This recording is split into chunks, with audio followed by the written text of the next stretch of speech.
Yo, what's good, y'all? Yo, we're gonna dive right in. You know what I mean? Another session of Connect Wednesdays. Um, we ain't had too many of these joints. We've been kind of scrambling. There's been a lot going on with the university. We building, trying to expand for you guys. We're about to bring in the real estate side into everything. So that's why you're gonna see a lot more of me right now. Steve is building out on the real estate side. And what we're gonna do is we're gonna merge everything so that, even if everybody is not a part of the whole real estate side, we're gonna be able to bring you guys in and we're gonna present opportunities to you guys to be able to come in. As we always said, crypto is gonna be the vehicle, real estate is the play. So this is just a form of diversification, you know what I mean? And we told you guys we're a family over here. So everything that we really bring to the table, we always going to present it to you guys, but we just have to have, the capacity to be able to expand, right? So we've been killing it with the boot camp. There's a couple people that's on the call right now who's participated, and they're a part of it. So they're now gaining that understanding. And those are the guys that's about to get, their feet wet. And we love it, man. We love to see it. Kev, he's one of our OGs. He's been with us for a little while. Frugal as well. We've been through a wild ride. So you guys are coming in at a great time, right, in this space, because the markets are down, right? And when the markets are down, this just means better entries for everybody else. But when you're coming into the space, you always want to make sure that, one, you're getting good entries, but two, most importantly, you're investing in the right projects. And in order for you to do so, you got to be able to run each project through the gamut. So what we're going to do is I'm going to start presenting homework to you guys. And then when we have all of our members that's in the boot camp, I'm going to provide this into the sessions. So anybody who is in session 1, you'll get homework. Session 2, homework. Session 3, same. And then what we'll do is I want you guys to bring back that information. That information is going to come back to myself, because right now Steve he's got his hands and he's waist deep in the real estate side. So I'm gonna have you guys do the homework, bring that back to us. And then once you bring that back to us, I want you to send it directly to me so that everybody is able to get the information. But as far as today, for Connect Wednesdays, the room is starting to fill up, as you guys can see. So I'm just letting everybody in, kind of stalling a little bit. What I want you guys to do is understand this, right? Crypto is here to stay. I stress this a lot. Steve stresses this a lot. We say this all the time because we know that there's a lot of people who get scared, right? Mentally and psychologically, they're not really prepared for what's to come.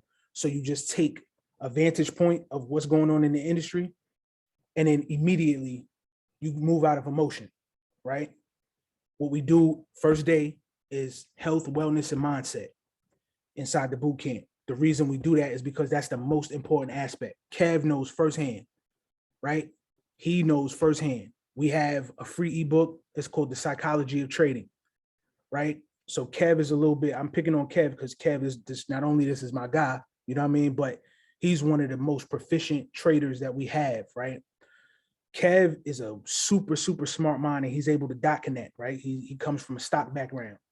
So he's able to look at the fundamentals of what's going on in the market, and he's able to connect, right? Anytime there's micro or macro news that comes out, he's able to apply that, take a step back, look at the markets, assess what's going on, and then execute his trade, right?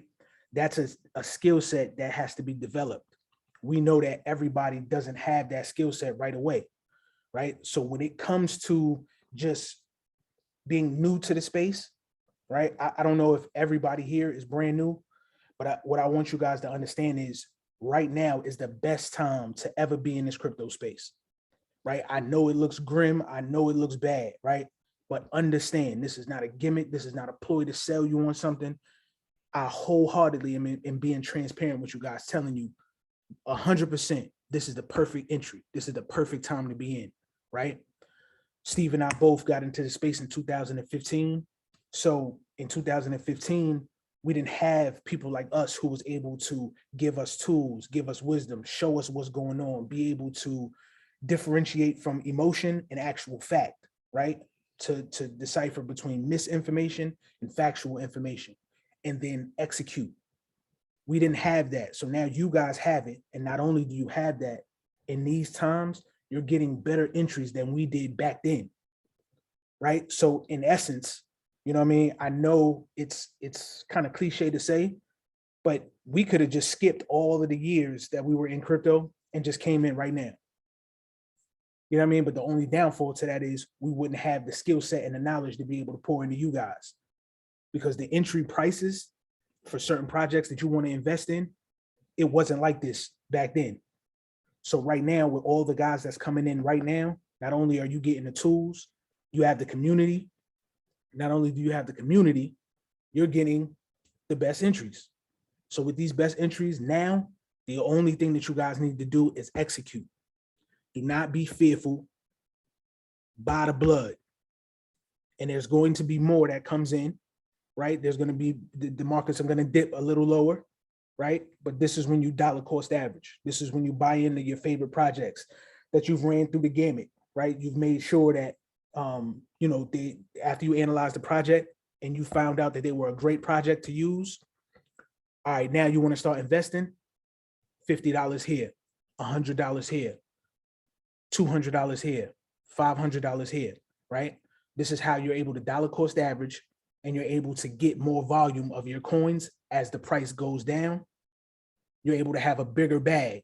So when we get price appreciation on this next bull run, you guys are going to be in a perfect position. You guys, this is when multimillionaires and billionaires are created. All right. So I always want to get that rant out the way, just so you guys understand, you know, that you guys are in the hot seat. You're in a perfect position. Kev said, just like when IPOs drop, prices are way better now to get into new projects. Absolutely. Absolutely. And everybody, Jay, that's my guy, Jay, Eli, Eddie, all y'all, man. I appreciate y'all being on the call. You guys that are now inside the boot camp, yesterday was one of the amazing classes. That was day 3. And there's a lot of info, but you know, now you guys have the skill set, right? And now you're able to analyze. So here's what I want to tell you guys. These times are unprecedented, right? We already know what's to come. We already told you guys months and months and months ago. We told y'all a long time ago that there's going to be a Black Swan event.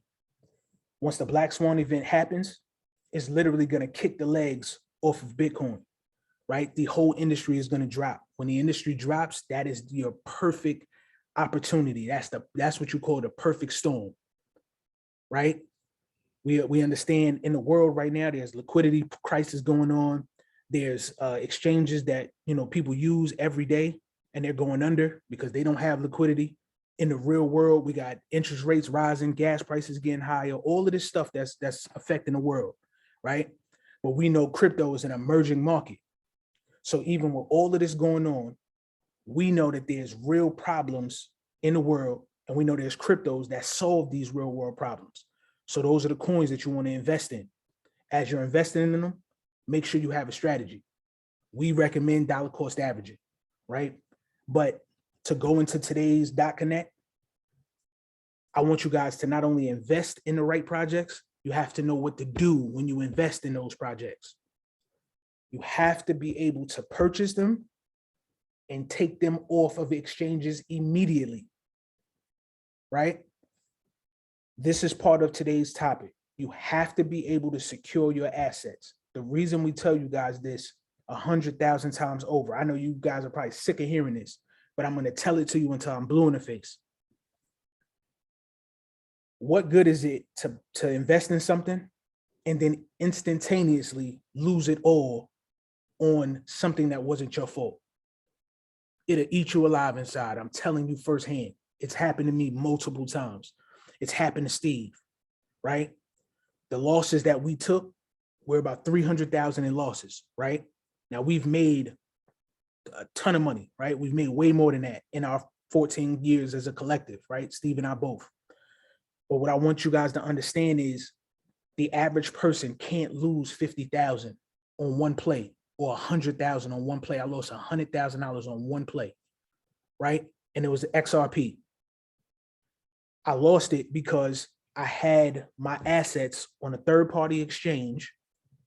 I was staking it, and I was getting incentivized for having my coins on that platform, right? When you have your coins on a platform, you literally lose all control of those coins. Anything that happens to them outside of your control is outside of your control. So if an exchange that you're using, just out of nowhere, right? You're using it, everything looks fine. You're getting your these APYs that they offer.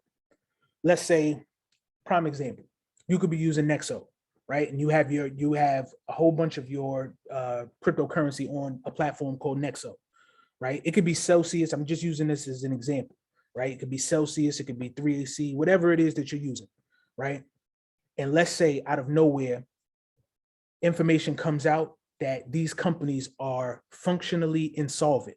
That means they don't have liquidity. They're broke, right? They don't have the money to pay you back on the product that they said they offered to you guys, right? Kevin wants to put 10,000 XRP onto Nexo. Nexo tells you, if you do this and you lock it up for this amount of time, I'm going to give you 18% APY on your coins, right? So you say to yourself, damn, the average bank right now doesn't even give me 1%, doesn't give me 2%.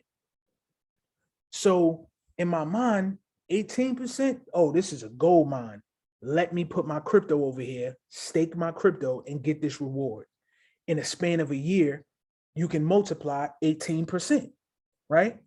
So you're thinking to yourself, this is a gold mine. This is perfect. Let me do it. Out of nowhere, Nexo comes on and says, we don't have any money. We're financially insolvent, right? We're functionally insolvent right now. We don't have the liquidity to pay everybody like we said we did, right?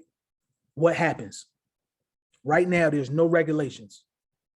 So in this very moment, you will lose your money, right? Coinbase, the same thing just happened. Coinbase came out and said, right now, they're not functionally insolvent, right? They still have liquidity, but they were on the brink because they're not performing as they were last year, which is what got them on the Fortune 500 company, on the Fortune 500 list, right? They were the first cryptocurrency exchange to be listed on the Fortune 500 company. That was a key indicator to let you guys know, hey, crypto is here to stay. It's not going nowhere, right? And we're only at 5% of the global population in crypto. So when you think about that, you say, wow, okay, I'm early. I'm an early adopter, right? So now I want to start putting my money into things. Perfect. Then the news comes out now, a couple months later, that says, hey, if Coinbase goes under and they go bankrupt, all of the coins that you guys have on Coinbase, they're gone. And there's no regulator here. There's no rules in place that says they have to give you your money back, right? So this is why we tell you, Frugal dropped it in the chat. You guys see it. It says Brian, right? We call him Frugal. That's his tag name. He said, not your keys, not your cheese. We can't stress that enough. Every single one of these platforms is susceptible to going under. We don't have regulations, which means we don't have the true rules that's in place right now that will protect everybody. So what you have to do is you have to protect yourself. You guys has to protect yourself. That's why we created the ultimate guide to protecting yourself in cryptocurrency, right? We cultivated and curated that book for these reasons, right? We knew these times were coming. In crypto, they call it the wild, wild west, right? Because you don't have no rules, right? Everybody's kind of free to do whatever they want to do, right? And the good thing about blockchain and cryptocurrency is you don't need a middleman. You don't need a central authority. So without a central authority, everybody is kind of out here fending for themselves, protecting themselves, right? So the best thing that you could do is to know that, hey, I know what to do. I know the strategy that I have in place that's going to protect me and anybody that I love in crypto. I'm buying and immediately moving it to a cold storage wallet. Why? Because if you leave it on the exchange, not your keys, not your cheese, it's not yours, right? So you be playing yourself to spend your hard-earned money that you're out here working, devoting your time for at these businesses and these other jobs, wherever you're getting your money from, right? To come in, invest, thinking you're doing something for the betterment of you and your family, and then something happens that's outside of your control and you lose everything, right? So this is why we stress to you guys, please get your stuff off of these exchanges, right? And one of the topics today was about utilizing these staking and lending platforms, and you fall victim to these same exact issues, these same problems, right? It's foolish. It's pure foolish. And it's, excuse my French, but it's fucked up, right? I don't ever want to see anybody take these losses because that's foul, right? But no lie, I'm probably a 10, 12 time rug survivor, right? I'm the Deegan guy, right? Steve, he always makes sure that no matter what I'm investing in, he always wants to make sure that you guys are protected, right? Now, we can't hold your hand through every single thing that you get into, right? This is why we teach you guys the skill set so that you can also dig, find information, and bring it back to the group. Because if we got 15 champion Steves, right, that's better than just me and Steve giving you all the information and then you guys just holding on to our shirts and our coattails like, what's next? What do we do next? How do we do this next, right? Once we give you the skill set, it's best that you guys can go out there and actually implement it and then bring it back to the team so that now it's more eyes on certain things, right? We always going to be on point, but of course we're human, right? So we may miss something in the process. Kevin may catch something while I'm out doing something. I could be handling business with my family, or me and Steve could be doing something, but Kev might have an off day and Kev gets the news. Now, because Kev has the skill set, he's bringing it back to the team. Hey, did you guys see this? Did you see what's going on? Hey, the interest rate is about to hike in a couple of days. This is going to have an effect on all markets. Check this out, right? So now you have a whole group of people that's able to do this. That makes your team that much stronger. It's no one middleman. It's no one central guy, right? That's what we're trying to build. Everybody else, you know what I mean, who's not going to get it, we understand that. Everybody's going to have a different learning curve, right? But when we give you guys this info and this intel, it's always best for you guys to go out, research it, validate it, make sure it's correct, make sure we didn't miss nothing. And then it helps your level of understanding, right? So now you can turn around and give this information to somebody else. When you see something else on social media, now that you guys are part of the university, we know it's a million guys that's out here doing crypto now. Everybody's a guru, right? But where was these guys at? Where was these guys, right? A lot of these dudes is clickbait. They just talking and shit to you, right? To get you spun up, to get you drummed up, and then they sell you something. We giving you guys value every day. This call is free, right? Only thing we asking you for is your attention and your time, right? But we're giving you invaluable game that's going to change your lives. So, Kev, you can see the screen behind me. Does these decrypt? All right, so check this out, y'all. So what I want you guys to see is we're telling you guys to keep your coins off these lending and staking platforms for this reason, right? The reason we're telling you guys to do this is crypto lending platform valued halts operations citing financial difficulties. This article is July 4th, right? But think about this. This is not the first, and this is not going to be the last lending platform or DeFi platform that is having financial troubles. We got 3AC, which is 3 arrows. We had the Luna situation. We had the Luna stablecoin, UST. We had Tether drop, almost 10 cents. We had DEI, another stablecoin, drop. We had staked ETH drop.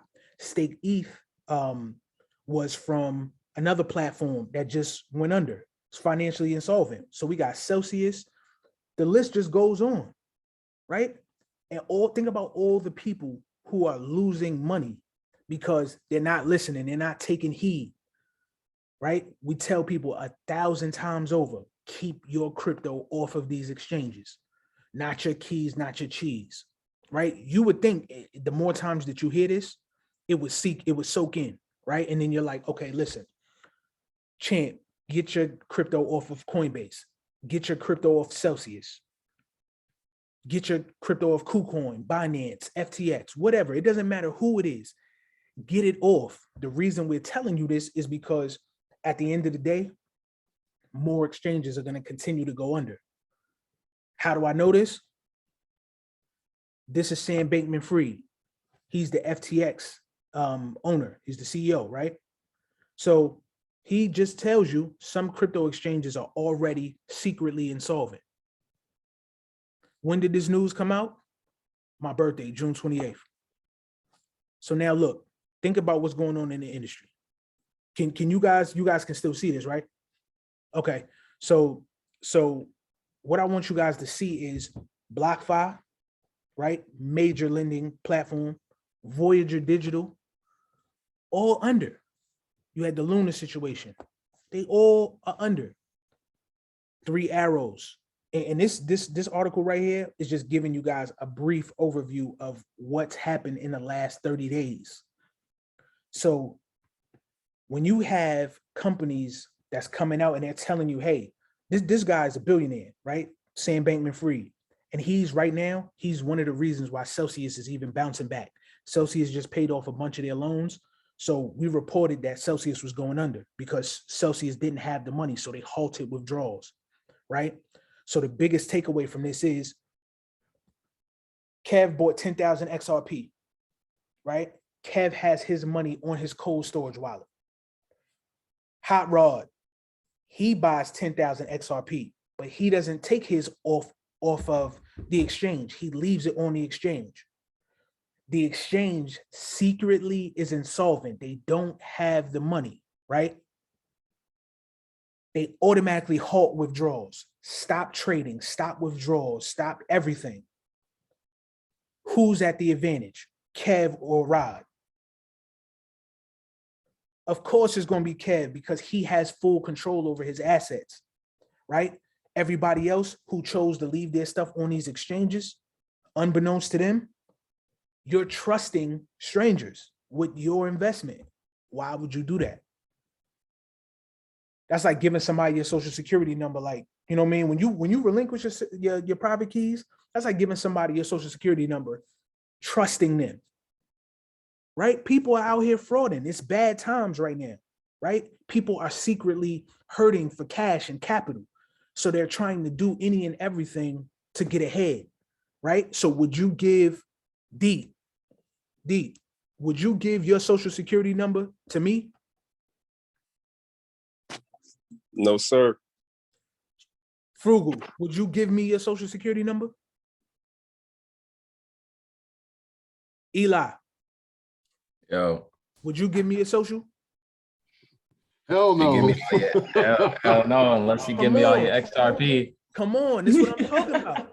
Listen, this not even a joke. Listen, I know y'all trust me, right? Because I'm just not that person.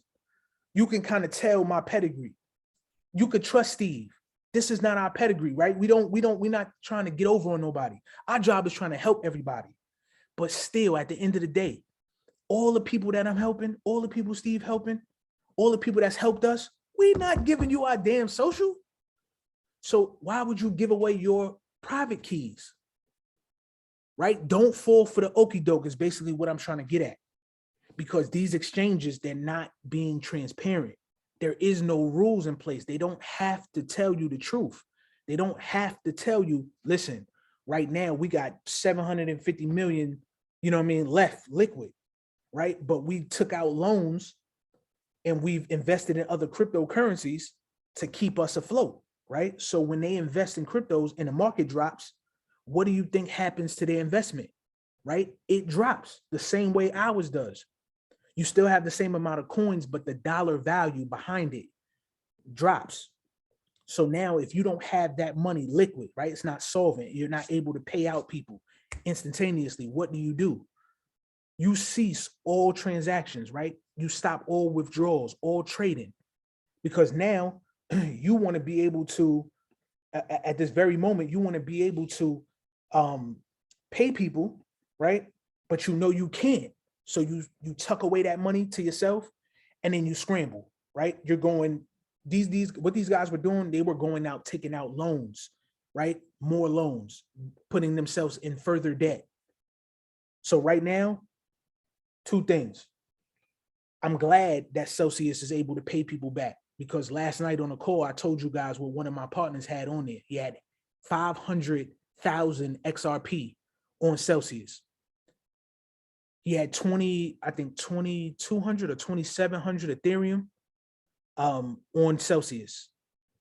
Like, do you understand what type of money that is? 27 Bitcoin. Just, this is insane to have all of that money on there. And I put him on the crypto. And I told him from day one, do not trust anybody with your crypto. Keep it on the cold storage wallet, tuck it away. Do not upload it onto no exchanges or any of these platforms until you need it and you're just trying to draw money from it, right? He knows better. He could have took ledger wallets, third-party ledger wallets like Firefly. Is that not safe? No, Eli, we're not using no third-party joints, right?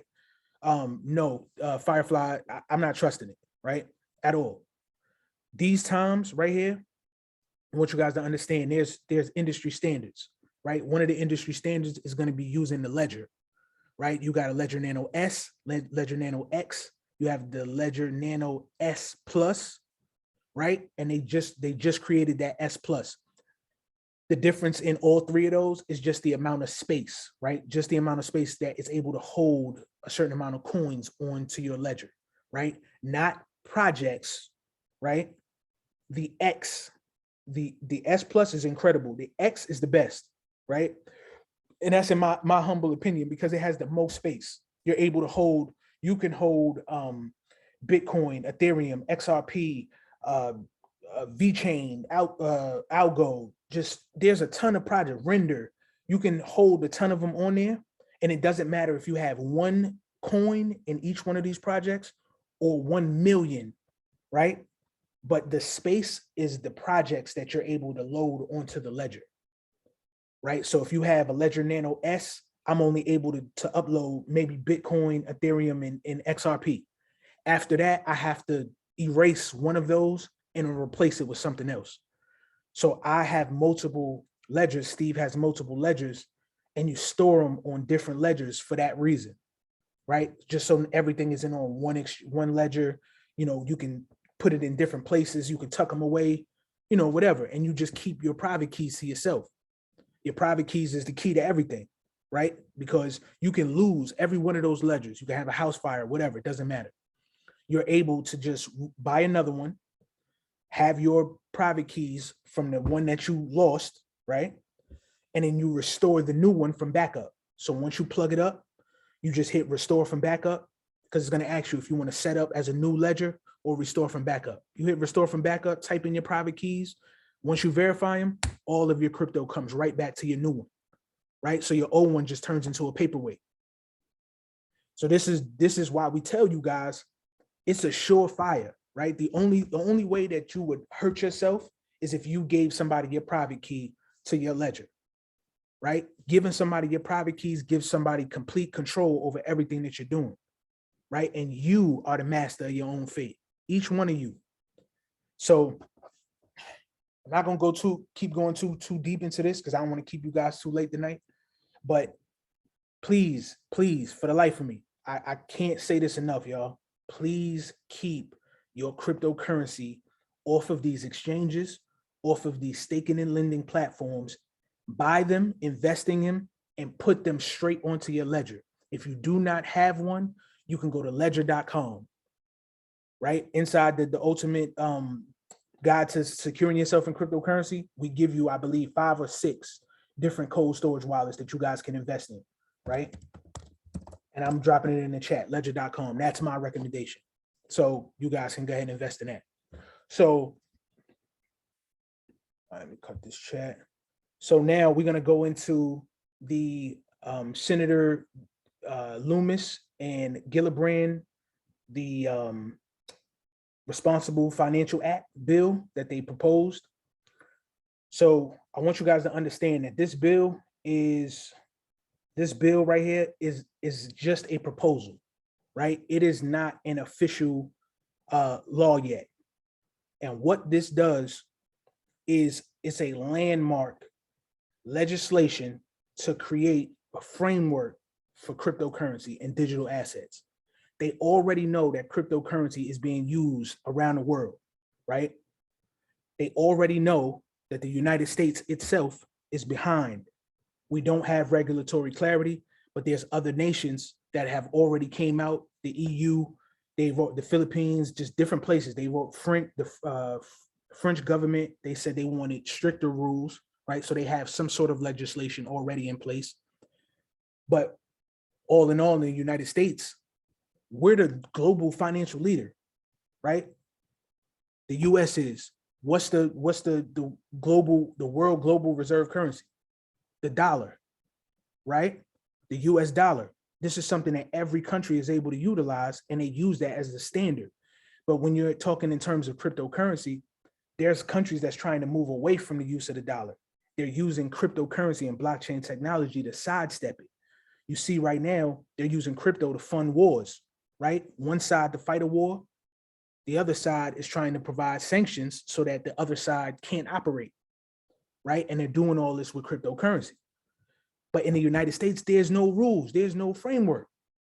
So what this bill strives to do is to create regulatory clarity for all the agencies that's supposed to supervise digital assets and the digital asset markets, and provide strong, tailored regulatory framework for stablecoins and integrate digital assets into existing laws in this existing space. So one of the good things about this, you had Kirsten Gillibrand. She's a Democrat out of New York. She's a Democratic senator, right? She's a member of the Senate Agriculture Committee. So she's going to be on the side of the CFTC, right? The commodity side. This is truly where we want a lot of cryptocurrencies to fall, right? We don't want them to be overseen by the SEC, because the SEC has already proved that these guys are corrupt, right? The only reason that XRP right now and Ripple, well, Ripple itself, the company, is in litigation is because of the corruption that happened behind the closed doors before the guy that was the past SEC chairman, literally the day he was leaving out the door, he started the lawsuit against Ripple, right? And the only reason was because these guys were taking incentives under the table and they were trying to promote Ethereum. So that's why today you hear Bitcoin and Ethereum got a free pass. After that, every other cryptocurrency had the door slammed in their face, but Ripple was using XRP and they've been working with regulators since day one, right? And they're already working with world governments, even the United States government. So what I want you guys to understand is we got this bill and this came at horrible timing, right? They've been working on this for a year, but it came out now, June, I believe June 6th, it's like a month ago. And I could be off by the date by a couple of days, but it came out last month in June. And they're striving to kind of create some kind of synergy between both sides, Democrats and Republicans, and they're trying to let us know, hey, we're working on something, right? Because they know the time is already of the essence. If they wait too long, it's going to stifle innovation in the United States, right? And it's going to hurt our standing as the global leader, because with cryptocurrency, you're able to sidestep what we now know is the global reserve currency, right? You'll be able to use something else in its place. So the dope part about this is it lays out a lot, right? And there's some pros and cons to this bill, but I'm going to just point out a lot of the good things that come from this, this space right here. My guy Pravir joining. So what this does is it's gonna sidestep a lot of BS. And with both parties working together, it shows that we have some sort of synergy, right? Some sort of goodness with these guys working behind the scenes, trying to give us some type of regulations. We already been begging for it for years. There's been multiple companies that kind of assist the United States and other governments, but they usher in innovation and they help the ecosystem. They help move money faster. They help eliminate pre-funding in other countries, right? This frees up a lot of capital. And when you free up capital, you free up liquidity. So now your banks are able to pass down better savings to each individual. My guy Pravir, he just joined on the call. Pravir is from India. So he knows very well about sending money cross-border, right? So you use things like MoneyGram and things like that. I can't think of no other ones off the head right now, but Transfer Go, Omizi Go, stuff like that, right? Where you're able to send money from the United States to another country or vice versa, right? So in India, they now have rules and laws that's set in place. They've got a regulatory framework. They act weird, right? They ban certain people from utilizing cryptocurrency. And then in the next breath, they'll jump out and say, okay, now you guys can use crypto again. Hey, Pravir. Yeah, What's up, brother? good, all good. How are you? Good, blessed, man. Hey, right now in India, are they still have you guys blocked from using crypto, or did they allow you guys to use it again? They levied another tax on it, over 30%, another 10%, so 40% tax on it. Golly. All right, so he's basically telling you guys right now in India, you're allowed to use cryptocurrency right now, but they just added a super tax on top of it. So they're taking 40% from you guys for utilizing crypto. That's insane. That's insane. But you know, these are the type of things that we're battling for, right? So inside this bill, I'm going to give you guys just a quick rundown. Let me move this out the way. Y'all bear with me. I got all this stuff on my screen. All right, so some of the provisions, right? I'm not going to go through all of them because there's this bill is a lot. It's 69 pages, if I'm not mistaken. And it basically just tells you, you know, what's in the bill. I was able to read it and I was able to take the key takeaways away from it and just put you guys on. So one is the bill would let taxpayers in certain circumstances exempt $200 of income from capital gains tax when you use crypto to buy like a good or service. So let's say if you needed air filters, right, for your house, whatever the case is, and you went to Lowe's and Lowe's was accepting cryptocurrency, you were paying within cryptocurrency to buy the air filters. You could use that when it comes tax time, right, out of your capital gains earnings to let them know, hey, I need you to exempt $200 off. So again, this is good for us, right, the taxpayers. It's still BS because it's only $200, but hey, it's better than nothing. And this helps use case, right? So with this provision inside the bill, think about it from both sides. Not only is this a savings for us, the taxpayer, it's actually going to be beneficial for companies to start accepting cryptocurrency, right? And they already know this is to come. They already know this is part of the play. But in order for them to kind of pass savings and benefits to both parties, this will make more businesses, more enterprises start accepting cryptocurrency as a method of payment. Two, it puts most cryptocurrencies under the view and the scrutiny of the CFTC, right? It also leaves a lot of them still under the SEC, which we don't like, right? So that's it's a good thing and a bad thing, right?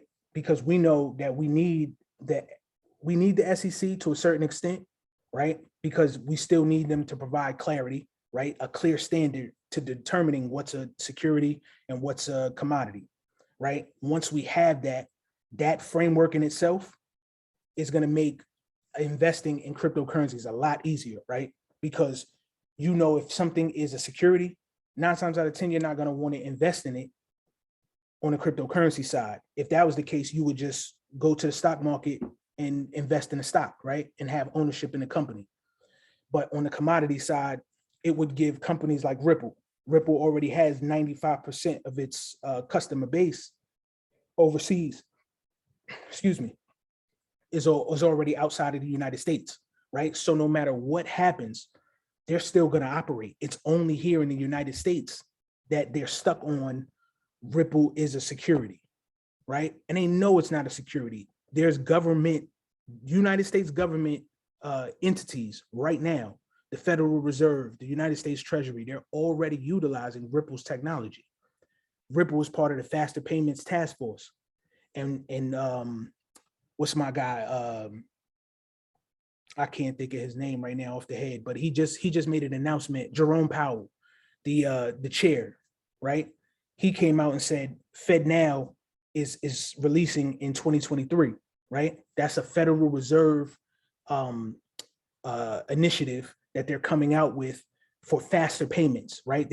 Everybody wants their payments to be issued and administered rapidly.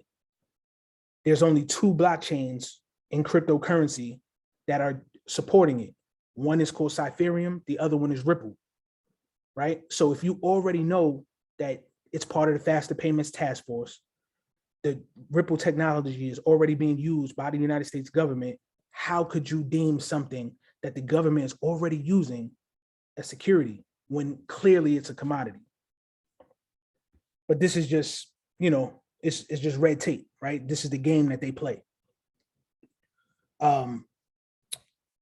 It's going to create clear definitions, right? Right now, there's no clear set of definitions for digital assets.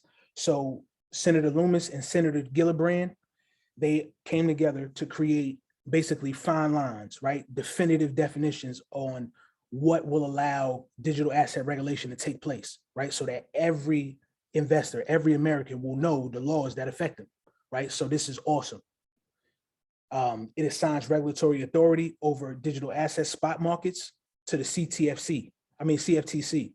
So this is a good thing, right? So digital assets that meet the definition of a commodity, such as they always use these as a default, right? So I want you guys to understand this. They're always going to use this as a default. I told you guys before, they gave them guys the free pass, right? The only cryptocurrency that is being scrutinized right now is Ripple. So it's going to give digital assets that meet the definition of a commodity, which comprise more than half of digital assets, market capitalization will be regulated by the CFTC. This is awesome. This is truly what we want.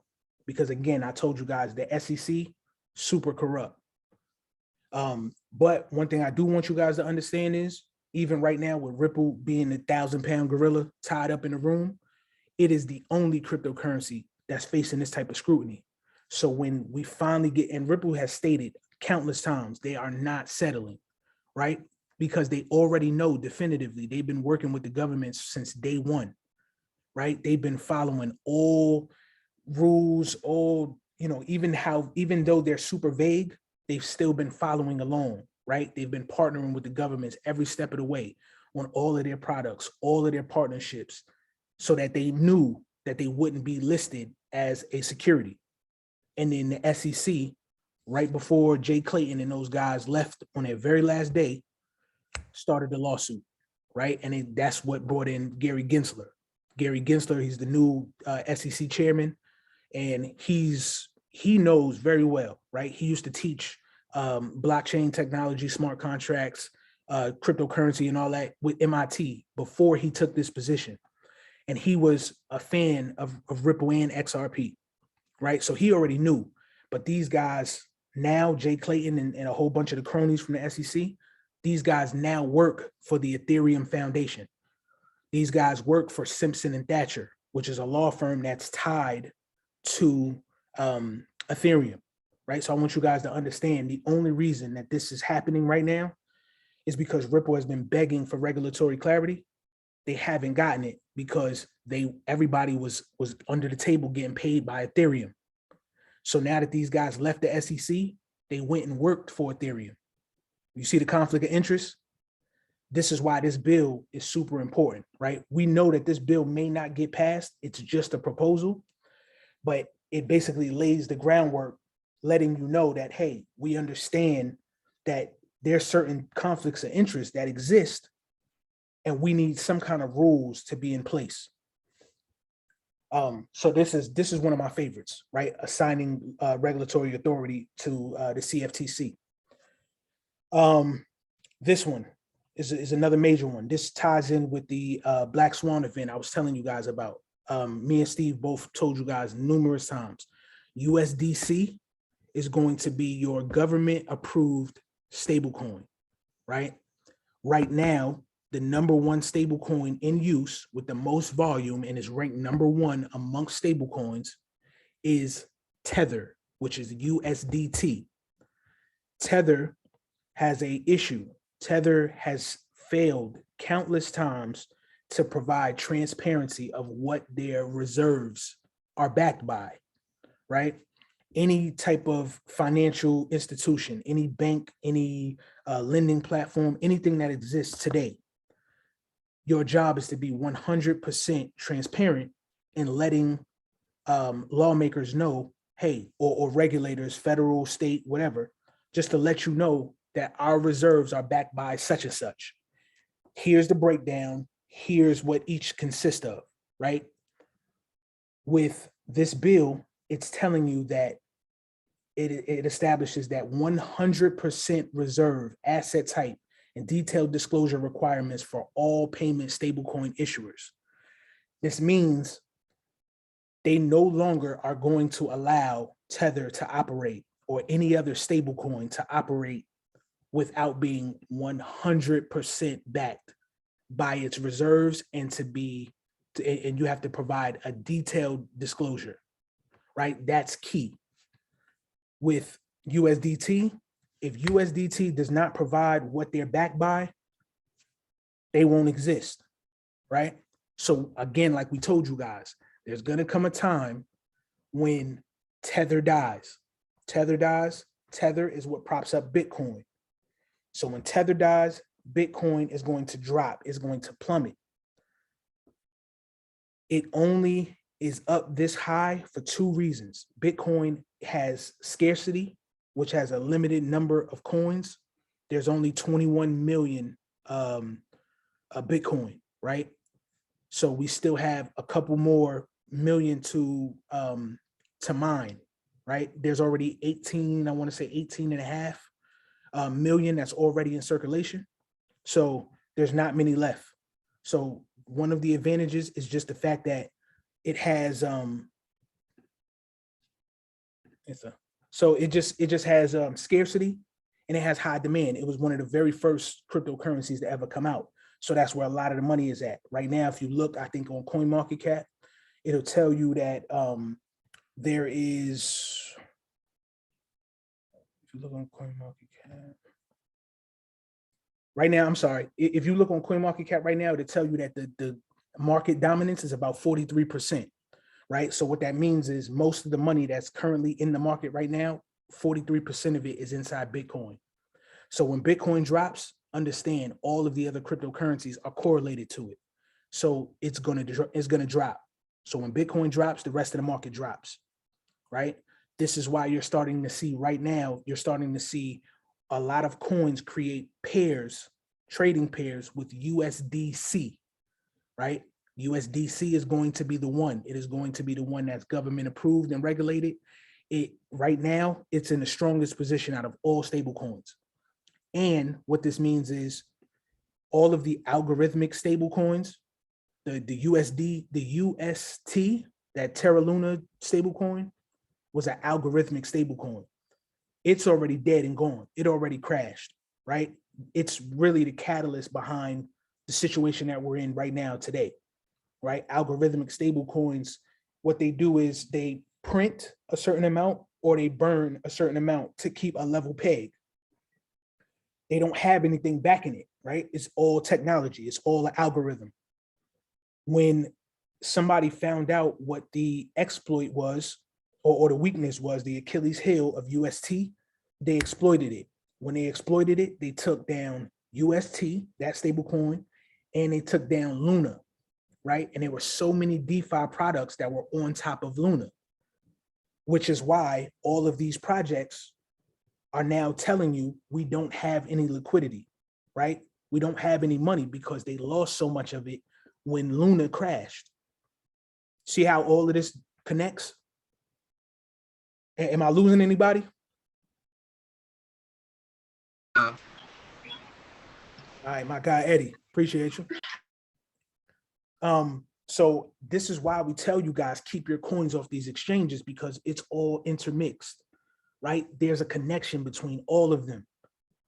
There's either one party that's providing extreme liquidity. There's either a so-called competitor who is willing to invest his money into one of these projects, and he has so much money, or they have so much money to the point where they're able to, basically crush the system, right? They know that the company is not going to be able to sustain that. This stuff is not sustainable.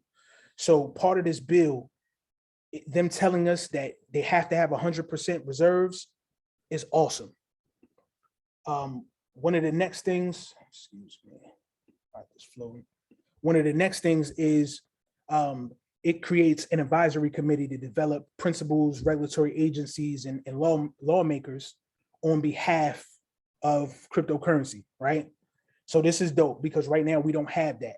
So we have the SEC, that's for securities. We have the CFTC, which is for commodities, but we don't have an advisory committee, right? Somebody who's non-biased, who is not invested, but they just see the potential for cryptocurrency and they're able to say, hey, okay, we're going to provide certain principles, guidelines. We want to make sure everybody's safe and we're going to be the regulators in this. Now, the key for this is a little bit of flexibility because the way cryptocurrency and blockchain works, it's super, super innovative. The span of 3 days, there could be so much that happens, right? And everything is rapid.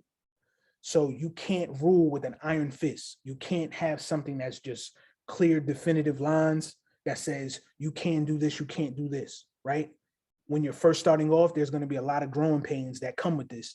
But like I said, we have to have flexibility, but this is a start because this being a bipartisan bill and proposal, there's going to be both parties that's going to be affected. So of course, both parties are going to have to come to the table and they're going to have to, one person is going to have to succeed to the other one, right? So maybe the Democrats may have a little more power because the Democrats are in office right now.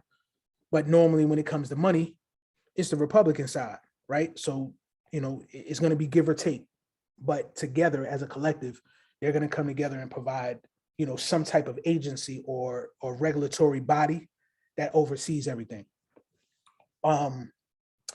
This is another great one. So it imposes disclosure requirements on digital asset providers to ensure that consumers understand the product and can make informed decisions when engaging with digital assets. So breakdown of this is basically the consumer having full transparency on whatever platform that they're using when it involves cryptocurrency. If you use, let's say, Celsius, right? Celsius is one of those lending platforms that we told you right now you keep your damn money off of. A lot of people don't understand in the fine print, it tells you that if they go bankrupt, you lose all your money on the retail side. But any guys that came in that were a part of the enterprise side that were businesses, right? These guys can come in and they're insured. They have some type of assurance and a surety that these guys are covered, right? That's bullshit. Because when you think about something, it's us that have made cryptocurrency what it is, right? The people, the retail investor, the everyday person, me and you, right? Not these businesses. But this is definitely beneficial to us. This is going to help us out. This makes every single company that deals in crypto, they're going to have to disclose that information. And it's not going to be one of those you have to read the fine print with a magnifying glass, right? Or you have to dig, and spend hours and hours of time to try to find this information. It has to be, readily available, bold print, let you know, hey, this is the associated risk that you're taking, and this is what it is. And then you're able as a consumer to make better informed decisions before you start investing and using platforms and become a victim.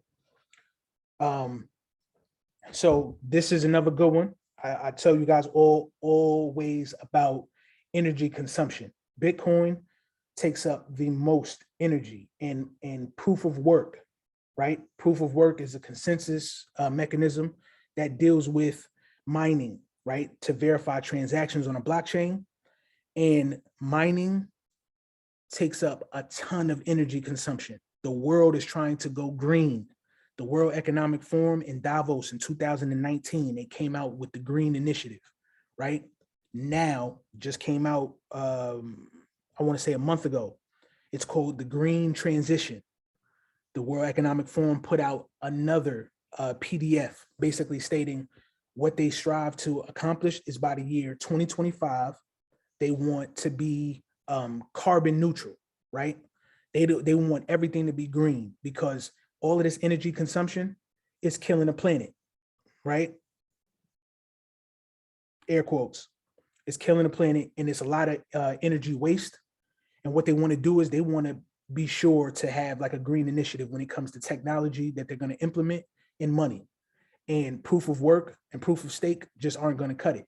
So basically, they're telling you that there's going to be something else that has to happen. One or two things.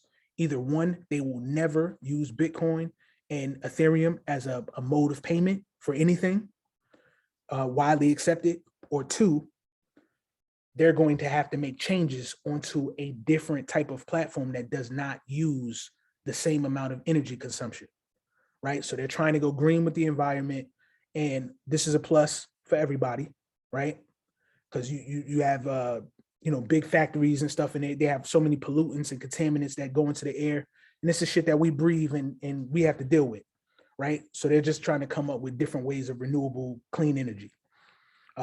And XRP strives to be energy and carbon neutral right now. So they already have a resolve, right? That's why I tell you guys, know what you hold, know what you're investing in, because they've already started the initiative and they're loud about it because they know they're the chosen.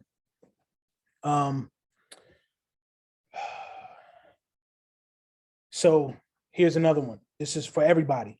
Creates a workable structure for the taxation of digital assets. So with anything that grows, right, we know we're an emerging market, but we're still in our infancy stage. We haven't had mass adoption come in yet. We know when we get mass adoption, that means more people are going to use this. So now with more people, of course, there's going to be more money in circulation, not only from enterprises dumping money in, governments dumping money in, and governments, just so you guys know, governments are like a supersized business. That's it, right? But the way that they handle business is on a way larger scale financially than a regular business. With these guys, they have to have taxation, right? That's one of the two things that's certain in this life, taxation and death. So with taxes, they're striving to make this important and easier for everybody. So when everybody comes into cryptocurrency, you have fine lines for taxes. You're going to know how things are going to be taxed, right? There's not going to be a ton of loopholes. Of course, we know businesses, like they've always done, they're going to find loopholes, right? They always exist. Excuse me. There's always some kind of backdoor. But we also know that when we have clear lines for taxes, you will be able to, honestly submit the information. Until then, we don't have any rules, right? Right now, the only taxation that I know for sure that's for certain has come out on your 1040 form. When you file your taxes, they ask you, have you invested in cryptocurrency? And then it's up to you to disclose that, whether you have or not. And then you have to provide, a digitized record. Everybody that's been in the boot camp, we've showed you guys how to pull your actual records, your spot buys, right? So this is basically what you would have to provide. Another thing, it's not written right here, but there's another thing that I wanted you guys to understand before I wrap this up. So it is going to establish procedures for companies to register as a digital asset exchange. So when I showed you guys the article earlier from Sam Bankman-Fried, he told you that a lot of these exchanges are already secretly insolvent, right? Right now, they don't have the capital. They don't have the money to be able to pay people out, right? Or honor their commitments, what they said they offer in their products. So now it's going to allow customers, banks, right? Banks are going to ultimately become your cryptocurrency digital asset exchanges, right? You're going to be able to go to your bank, right? And it's going to tell, I guess, the whole setup before the bank actually happens to become the exchange where you buy your crypto from or your stable coins from, right? We already know that banks have, regulatory clarity, right? They already have a framework that they have to operate in. So now this bill, whenever it passes or whenever they manipulate it and it goes through, your bank can provide whatever information that they need to register themselves as an exchange. Now, instead of you going to a million places, right, to be able to buy stable coins or have to buy certain cryptocurrencies, you will be able to go straight to your own bank. Your bank will be set up and registered as an exchange. You go to your bank and buy USDC, right? You buy your USDC and then you go wherever and you transact however you need to. So there's a lot of good things that's in this bill, but there's also some cons. Like I told you guys, the bad part about it was somebody is going to have to secede to the other, right? We don't know if it's going to be the Democrat side or the Republican side.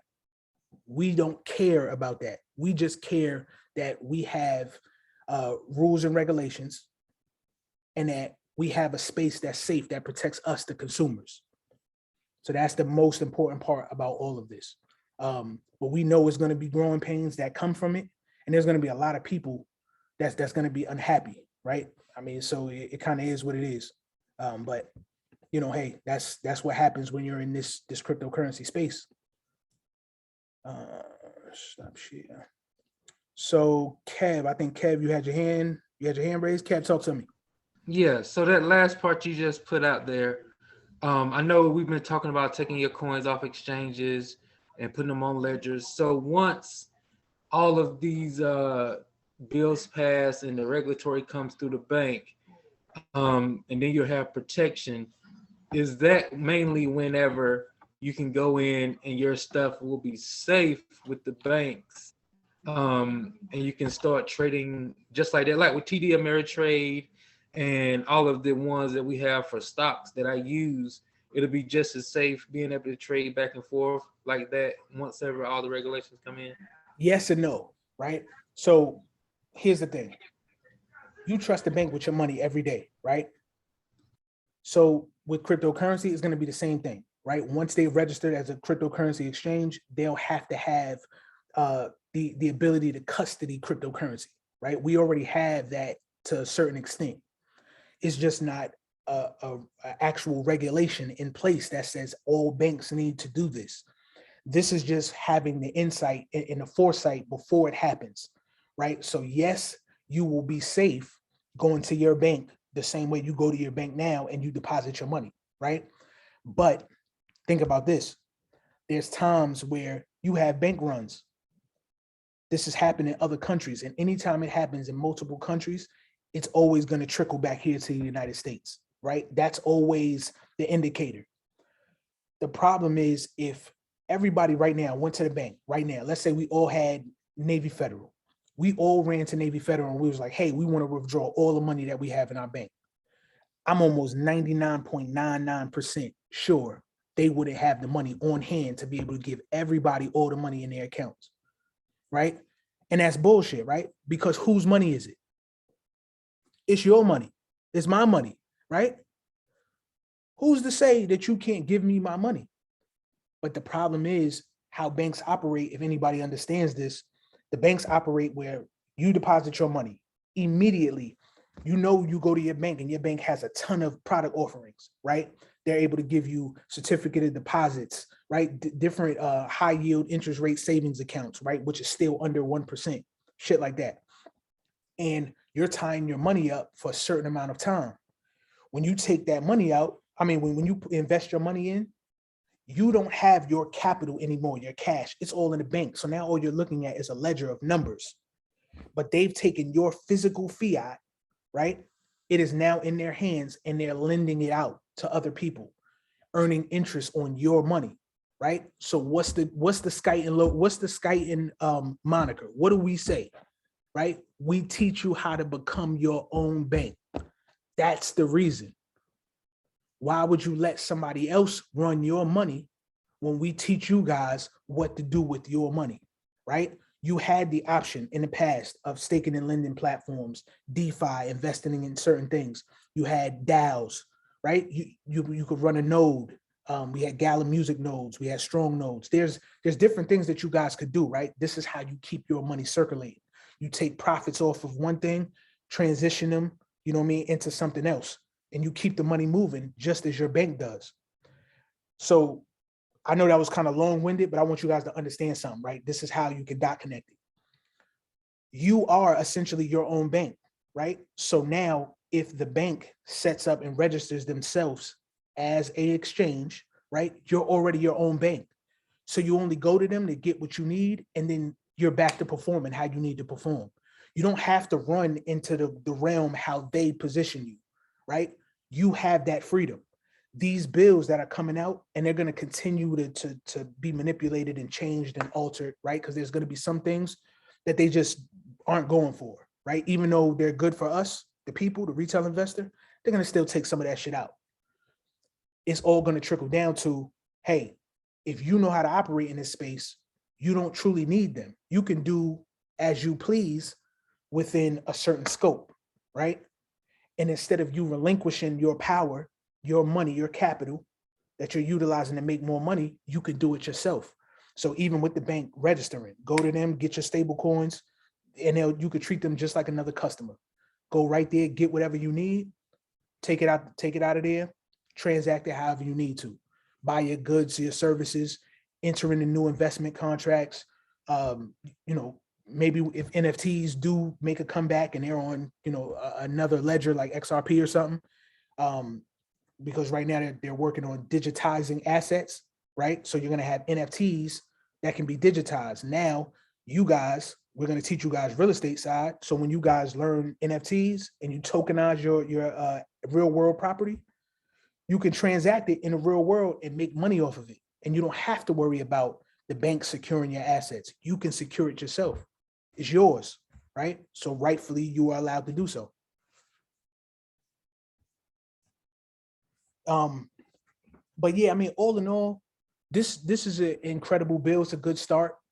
But just like all things, what I need you guys to do is understand who's behind this bill, right? You guys got to do the research. What I was able to uncover is that this bill is Bitcoin friendly. Even though it does have where they talk about just finding a more energy efficient blockchain, right, and means to transact.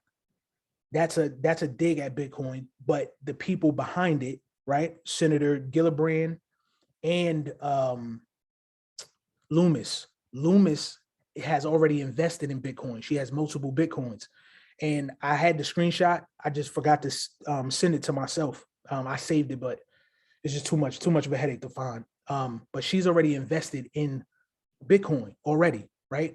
So that tells you off the gate, she's cutting for Bitcoin. She's personally invested in Bitcoin. So she wants Bitcoin to succeed, right?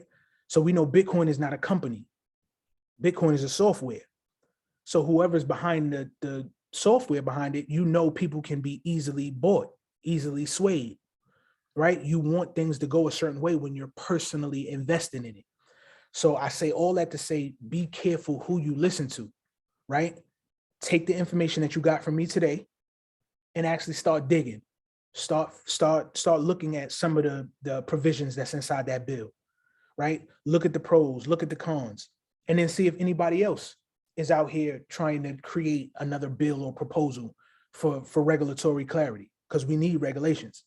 Once we get regulations, it's going to smooth out a lot of the headaches. It's going to get rid of a lot of projects. We told you guys 99% of cryptos are going to die, and we stand firm on that. They're going to die, right? So when they die, they're gone. So now you're going to be left with certain blockchains, certain protocols and technologies that exist, and they're going to solve real world problems, right? They're going to be beneficial to the world. And those are going to be the projects that sustain. They're going to make it through regulations. And then it's just going to be less players, same space, just less players, right? Which is a benefit for us. So we know right now there's 20,000 projects. There will probably be a little less than 200, if not right at 200. We already know 6 of them definitively, right? We know those 6 that's going to make it, period. After that, everybody that's been in our boot camps, we got these guys that's coming in, and these guys are now equipped with the skill set to be able to dissect and analyze certain projects. And then after they do that, they're going to be able to bring this back to the team, right? And then we're all, as a collective, we're going to be able to find those 200 projects.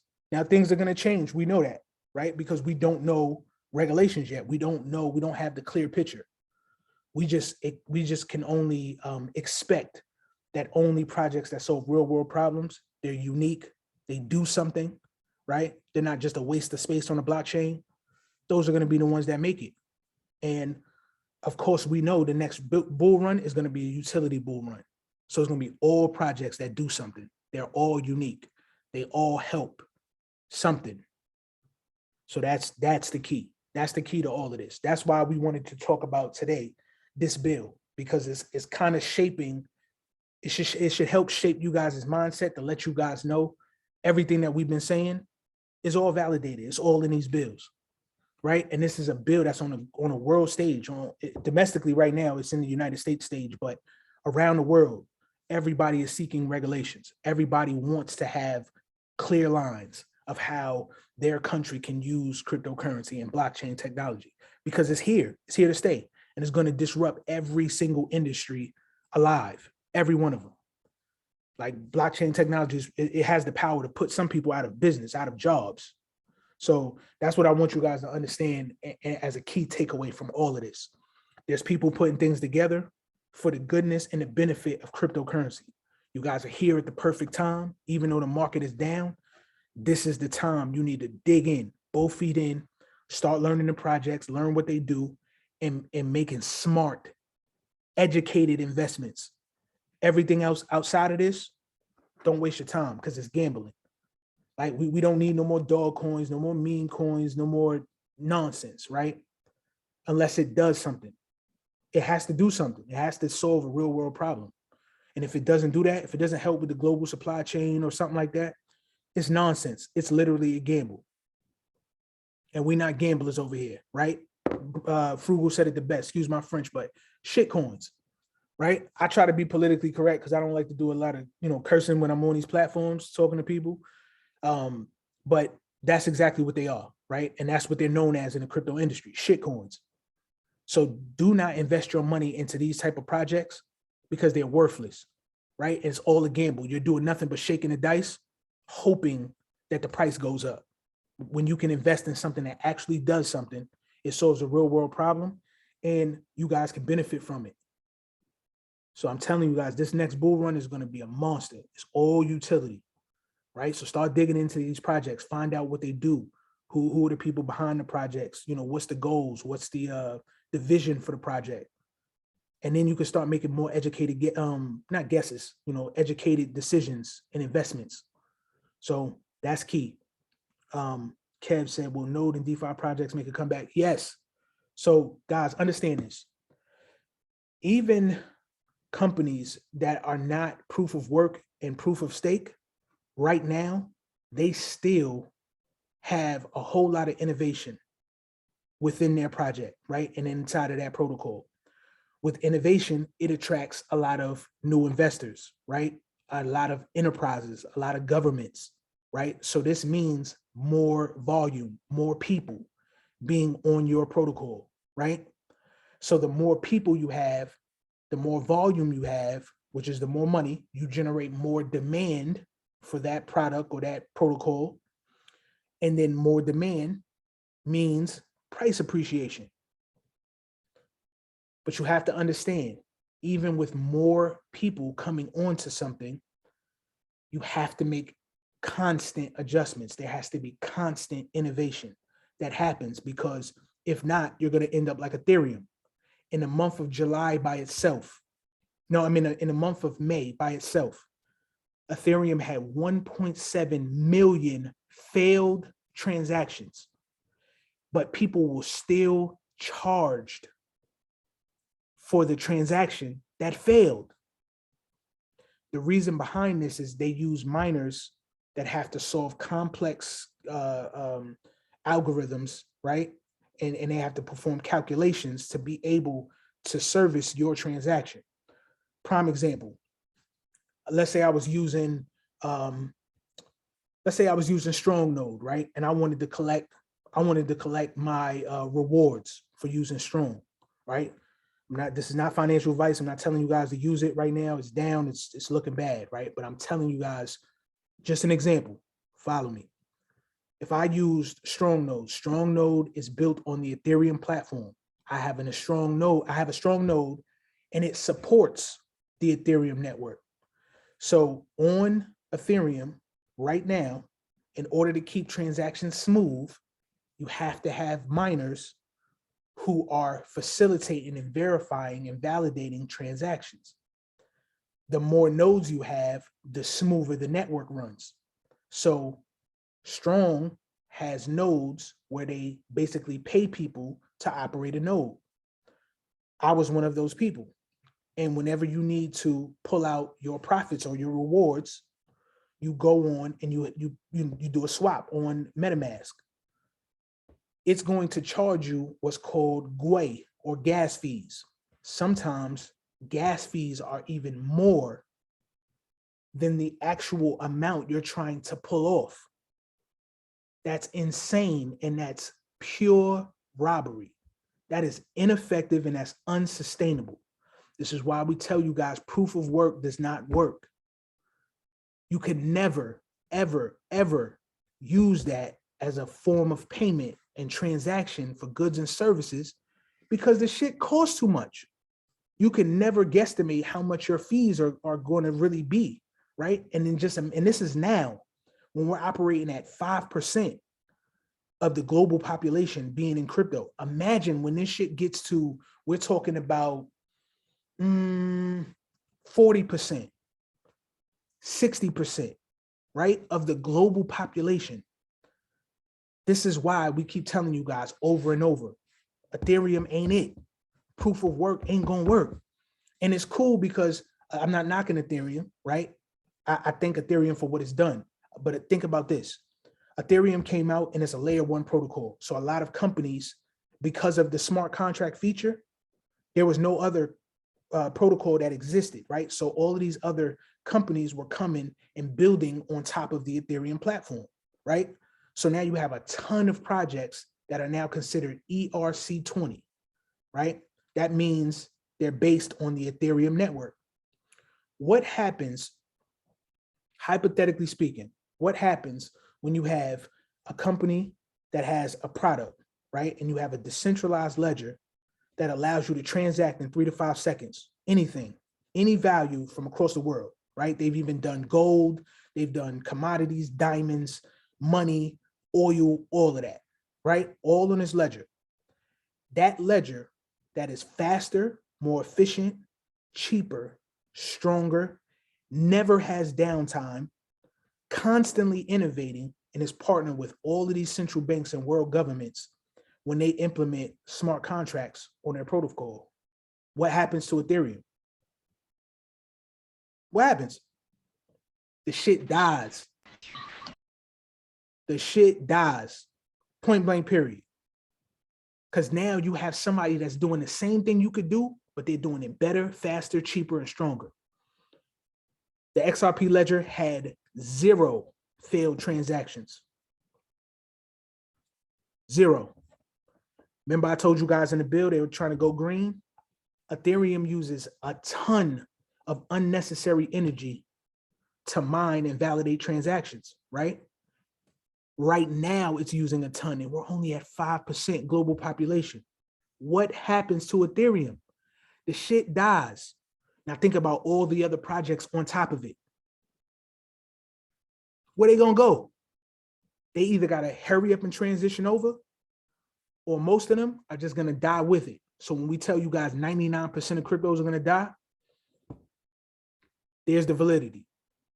I want you guys to start thinking like this, right? This is why we have Connect Wednesdays, and we're gonna keep bombing on y'all, right? You know what I mean? And I take full responsibility for us not being there, but transition frugal. They're gonna transition over to XRP ledger. If they don't transition to that new protocol, then they die. So this is what I want you guys to understand. Right now, there are big players that are in place. Bitcoin is the first cryptocurrency that came out, right? So of course it's going to have the most market dominance, right? You had Ethereum that came out next. They had smart contracts. So you had a ton of projects that were built on top of it. In 2015, when me and Steve first came in, it was the top three: Bitcoin, Ethereum, and XRP. Right now you have stable coins that's in the rankings. You have Tether, you have USDC, that's 3 and 4. I forgot who 5 and 6 were, but I mean, you guys can look at the ranks yourself on coinmarketcap.com and you can look at it. But when we tell you guys certain projects and protocols, they won't be around, they won't have the same position and dominance that they have had in the past. Whenever we get regulations, it's because we're telling you for a fact the shit that Ethereum and Bitcoin is doing is not sustainable. They're not going to be accepted globally as a mode of payment because they're too slow. The technology is too old. They just like the SWIFT system that we use today in our banking system, right? So the SWIFT system is going out. So when the banking system goes out and SWIFT has to get replaced, they're going to a whole new protocol. That whole new protocol has XRP at the heart of it. But who's in litigation right now? Ripple. What asset does Ripple use in all of their products? XRP. This is the game they play. You know what I mean? This is why we try to tell y'all, you have to dig into these projects. You have to keep up with all of their partnerships, what they do, what problem they solve. And financial and instant payments, remittances and settlements in 3 to 5 seconds. Pravir is in India, right? Well, he may not be in India right now, but he's from India. So right now, if I said, Pravir, you know, I need you to send me some money. I'm in India right now, and he's in the United States. If he was to send me some money, it might take, if he used anything except for MoneyGram was also partnered with Ripple. They had to end the partnership because of the lawsuit. But whenever they were using Ripple, the company, they were using XRP in its transfers and remittances. It was getting money cross-border in 3 to 5 seconds, finality, right? So if you had a family emergency and you needed to pay for daycare, or somebody needed to go to the hospital, or whatever the case was, your family needed food in another country, you could send it instantly, rapid payments. I told you Jerome Powell earlier. He told you FedNow, which is the system that they're coming out with, offering faster and immediate payments, is coming out in 6 months. I told you the blockchains that's behind them, Ethereum and Ripple.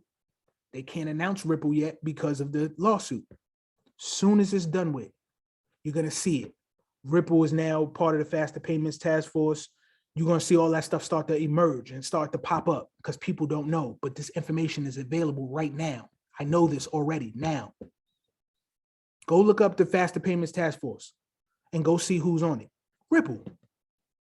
But they didn't mention them at all. And they're the only company right now that's in litigation.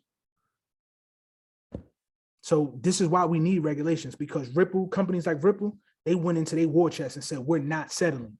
You guys are going to tell us definitively whether we're a commodity or a security. We already know we're not a security. The United States government knows that they're not a security, but they have to say it.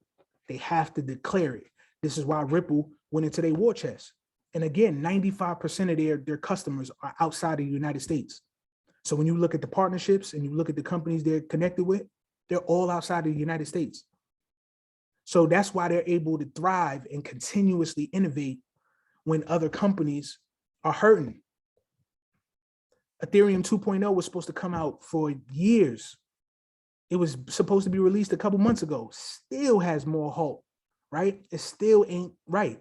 And even when 2.0, if it ever comes out, it's still not going to solve the problem of these high-ass gas fees. And them high-ass gas fees are unsustainable. So I'm sorry for ranting and going on, but I wanted to dig in and let you guys understand this. Like, you guys got to learn this shit. You got to dig in. So when I'm dropping this stuff and Steve dropping this info inside of Discord, every one of y'all who's on the Discord is free, right? I want you guys to understand that Discord is free. If you are a VIP member, on the VIP side, you guys can literally go into the XRP channel, and inside the XRP channel, look, I'm dropping it in the chat right now for everybody who's on this call, who's not in the Discord, join the Discord now. Don't play with it, become part of the family. It's free, right? Anybody who's a VIP member, you guys have access to what's called the XRP channel. I drop content in it almost every single day. I drop videos, old and new, right? Just to get you guys spun up. I've already done this research. I've done the work, but I'm providing this to you guys so that you guys have it. This is information that people have to pay for and spend hours and hours and months and weeks and years of time to compile. I already know this, and I'm giving it to you. So when we told you guys invest in XRP, it doesn't matter what the price is right now, invest in it, invest in it. Today, Steve told you guys about possibly XRP being the price of $35,000. People are like, what the hell? You pull that out of the clear blue sky, right? When this information first came out, people thought that was crazy. They made XRP to be valued at $10,000 a coin. Kev, what's the price of XRP right now? 33 cents. Come on, man. Talk to me. So when you're looking at something like this, and I'm telling you what's happening, and we've already told you guys that something is 33 cents, that's money you find in your cup holder, in your change. Y'all got that in your piggy banks, right around the crib. 33 cents. But they made the coin to be valued at $10,000 per coin. $35,000 to $37,000 per coin comes from the fact that you can deal with all the money in the world, derivatives, all the money that Swift processes daily in transactions. We're talking about all the money. Easily, they would do a buyback from each one of us, $35,000 a coin. But they know most people are not even going to hold out for that long. Most people going to wait till XRP get $1. It's going to get back to $1, $2, $3. The all-time high was $3.86, right? So people are going to wait until it gets there because they're impatient, right? We live in a popcorn world. And some people are going to be like, well, shit, I just want to take my money off the table. And you're very well in your right to do that, right? Especially if you've been in the space as long as I have. But I know what's coming. I know what's going to happen with XRP. So I will hold XRP until the next 20 years, 15 years, right? I can live off the interest. But I'm telling you guys to invest, period. Just put your money in. Invest in something that you believe in, but do the research. Don't just take my word for it. Use the tools that we gave you, research it, and then start putting your money into it. And then you'll see when the utility bull run happens, 2025, it's out of here. And even before then, we're probably going to see the all-time high before then. But in 2025, there's going to be a lot that happens. I really ain't going to release that on this call, but there's a lot that's going to happen in the financial realm. There's a couple systems that go live, and there's a lot of things that happen between now and 2025. So by January 1st, 2025, it's going to be on. And everybody who's properly positioned, you're going to be rewarded graciously. Everybody else, you're just going to be asked out. You're going to be the people that's going to regret it. My wife says, hey to y'all. Yes, but absolutely. You damn right I got the crystal ball. So they call me the Oracle, right? Steve gave me that name.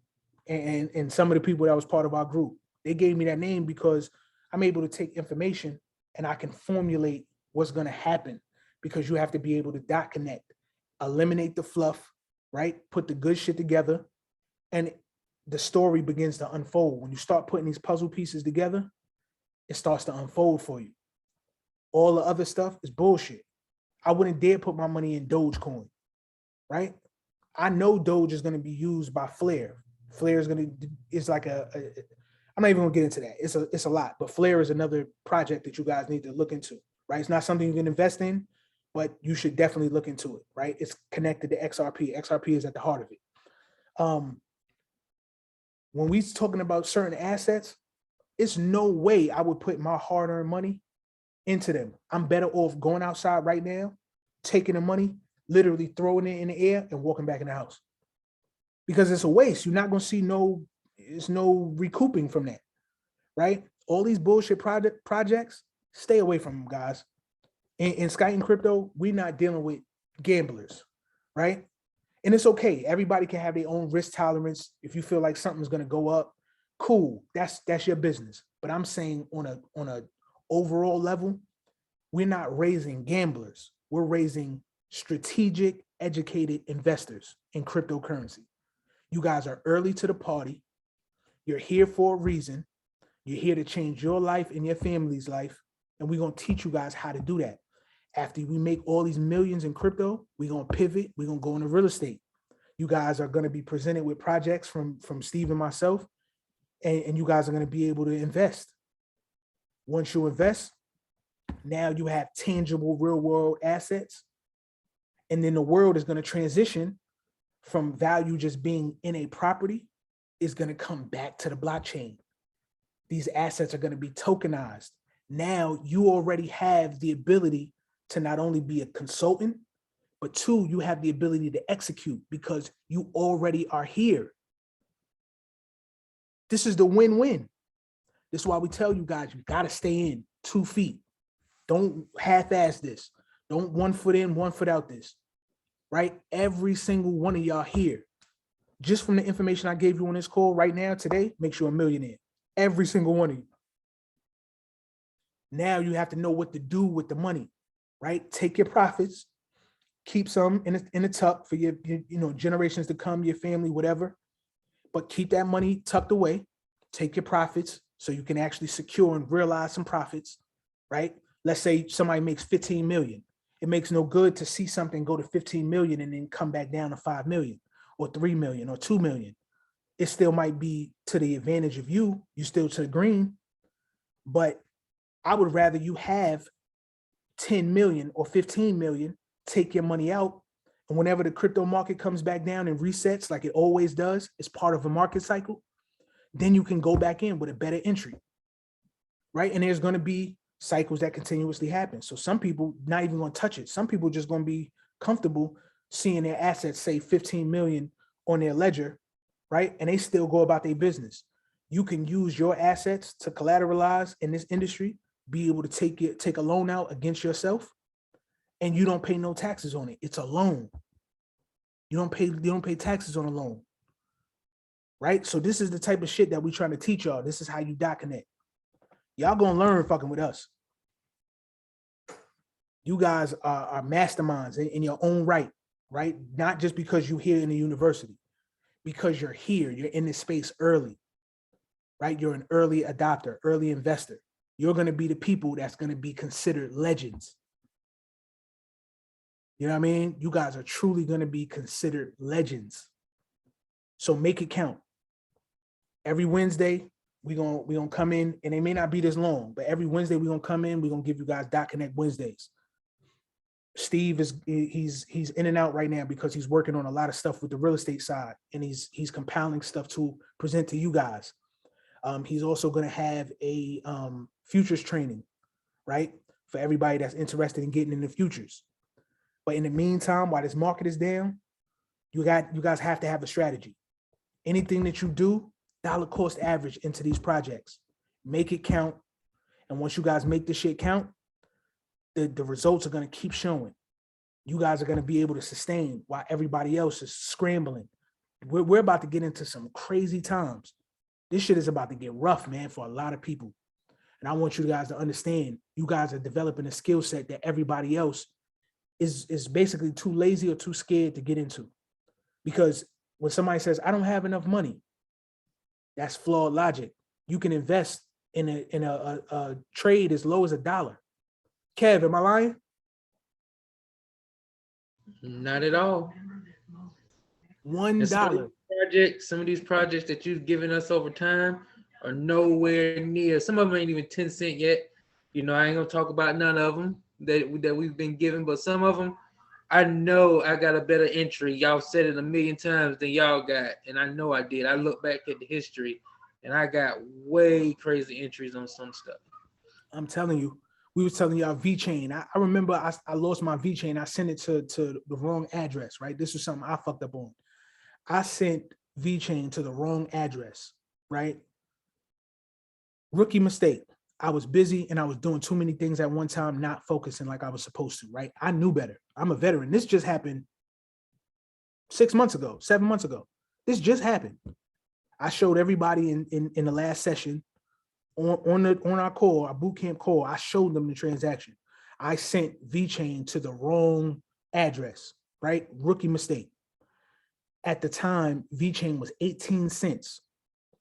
I got in at VeChain at 12 cents. VeChain right now, as of yesterday, was 2 cents. These are entries right now that are so good. I never ever got them. So right now, this is why we tell you guys, when the market is down like this is when you go hard. This is when you have a strategy and you execute. You dollar cost average, you buy in when it's low, you keep it, you keep investing, small amounts, whatever you're willing to invest, no more than you're willing to lose. And then when the price appreciates and it goes up to, let's say 20 cents, 25 cents, think about it. You bought it at 2 cents. $1,000 at 2 cents get you 50,000 VeChain. We did the math yesterday. So imagine when VeChain goes to $1, you were buying it at 2 cents. Come on. It's now. It's happening right now, guys. I can't stress this enough. Right now, July 6th, 8:43 p.m. It's happening now. Either you're going to sit on your back pockets and play games, or you're going to take heed to this information and these gems that we're giving you guys, and you're going to execute. The ones who execute are going to be fucking legends. The people who sit on their hands, you're either going to stay in the position that you're currently in. I'm not judging nobody. I'm not saying that anybody's poor. I'm just saying, period. When you don't act in the right now, you miss out on the opportunities. Wise man said you miss out on 100% of the opportunities that you don't take. So if you don't take the opportunity, you missed out. You playing yourself. You playing your lineage. You playing your dynasty. You playing your legacy. Don't be that guy. Don't be that woman. It's too much going on in the world, and us right here, we all we got. They suppress my information on my Instagram. So when I be posting all these gems, all this crazy news updates and connecting a whole bunch of shit for people for free, I don't get paid for reels. I don't get paid for none of that. My page is shadow banned. I get 5 likes. But I still every day consistently give you guys information. Go on to Skype page, feed y'all information, new news updates, right? We keeping you guys engaged. But I need you guys just like y'all need me, right? We need each other. Everybody, we're an ecosystem. You guys get information from me. You guys get information from Steve. When they block the information from us, how else are you going to get it? By being a collective, being here, being active in the Discord, right? Paying attention, bringing information that you find to the chats. That's why I tell you guys, join the Discord. That shit is the most important thing you could do, because now you're in a community with like-minded brothers and sisters. There is no such thing as a dumb question. No, none of that. Anything that you bring to the table, you bring to the table. There's no such thing as bringing something stupid. My man Eddie, his name on here is out carrying wealth. Eddie can tell me something about a project, right, that he just learned about. Yesterday on the call, he talked about Proppy. I'm not promoting this, right? I'm just telling you guys. He bought a coin that he just heard about. It's called Proppy. It's a platform for real estate, right? They're tokenizing assets. I'm telling you guys, this shit is happening now. So when we bring the real estate to you guys, it's not just because we bringing it to you on a whim. We teaching you how to become your own bank. We're teaching you guys how to diversify, right? Real estate is one of my dreams. I've been overseas for the last 12 years, so I hadn't had the time to go and get licensed and go through the school and do all that type of shit, right? So now that I'm home, I stayed home. Literally, I stopped going overseas. That was my livelihood. That was how I was feeding my family. I stopped going to be a part of this university. My right hand of God. If I'm lying, I'm flying. I got the call to leave. I say, yo, Steve, I'm about to leave, bro. Shit calling me. I got the itch. He like, yo, bro, you too valuable. You're trading your time for money. I said, damn, you're absolutely right. It was nothing I could say. And regardless how I felt in the moment, it was nothing I could say. He was 1,000% correct. You're trading your time for money.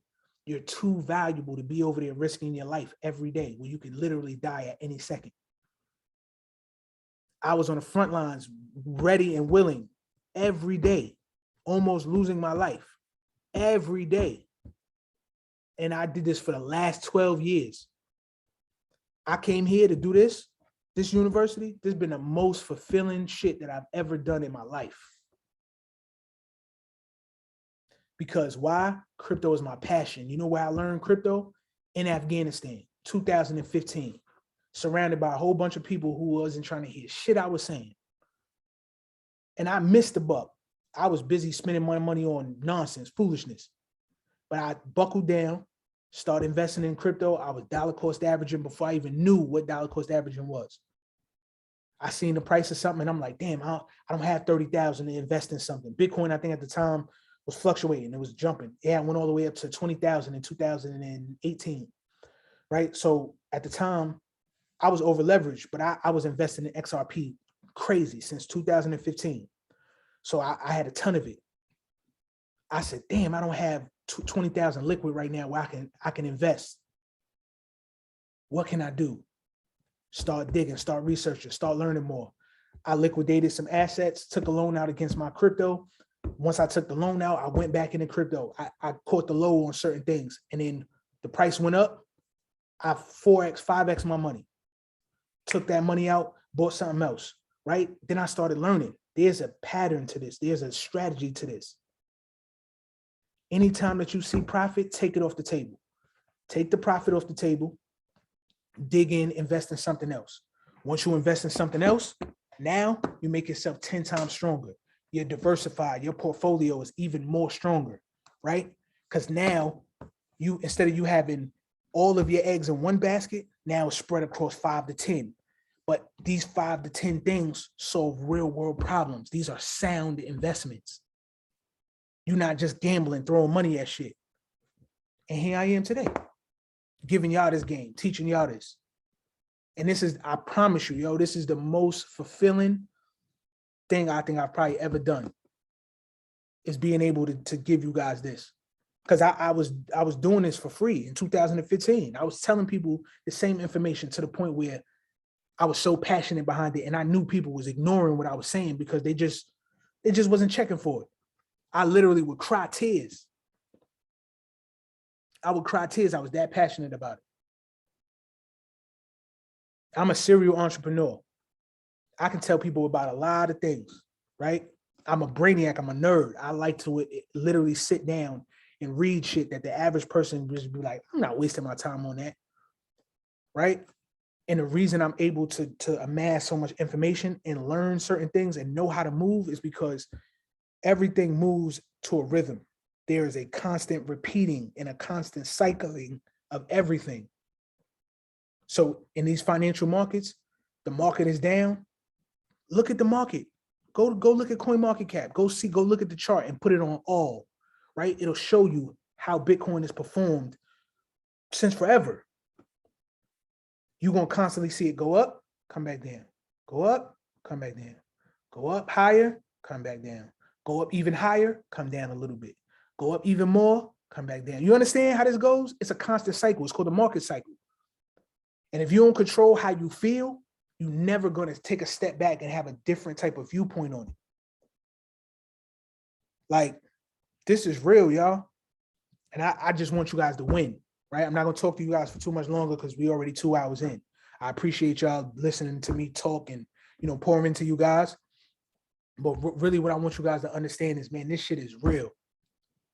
This is really, really real. And you guys are in the most opportune space.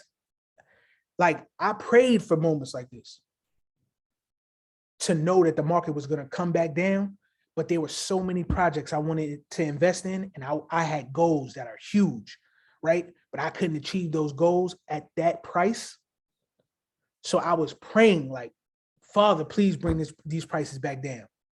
Started paying attention more, started seeing how things was working. I said, wait, we don't have regs.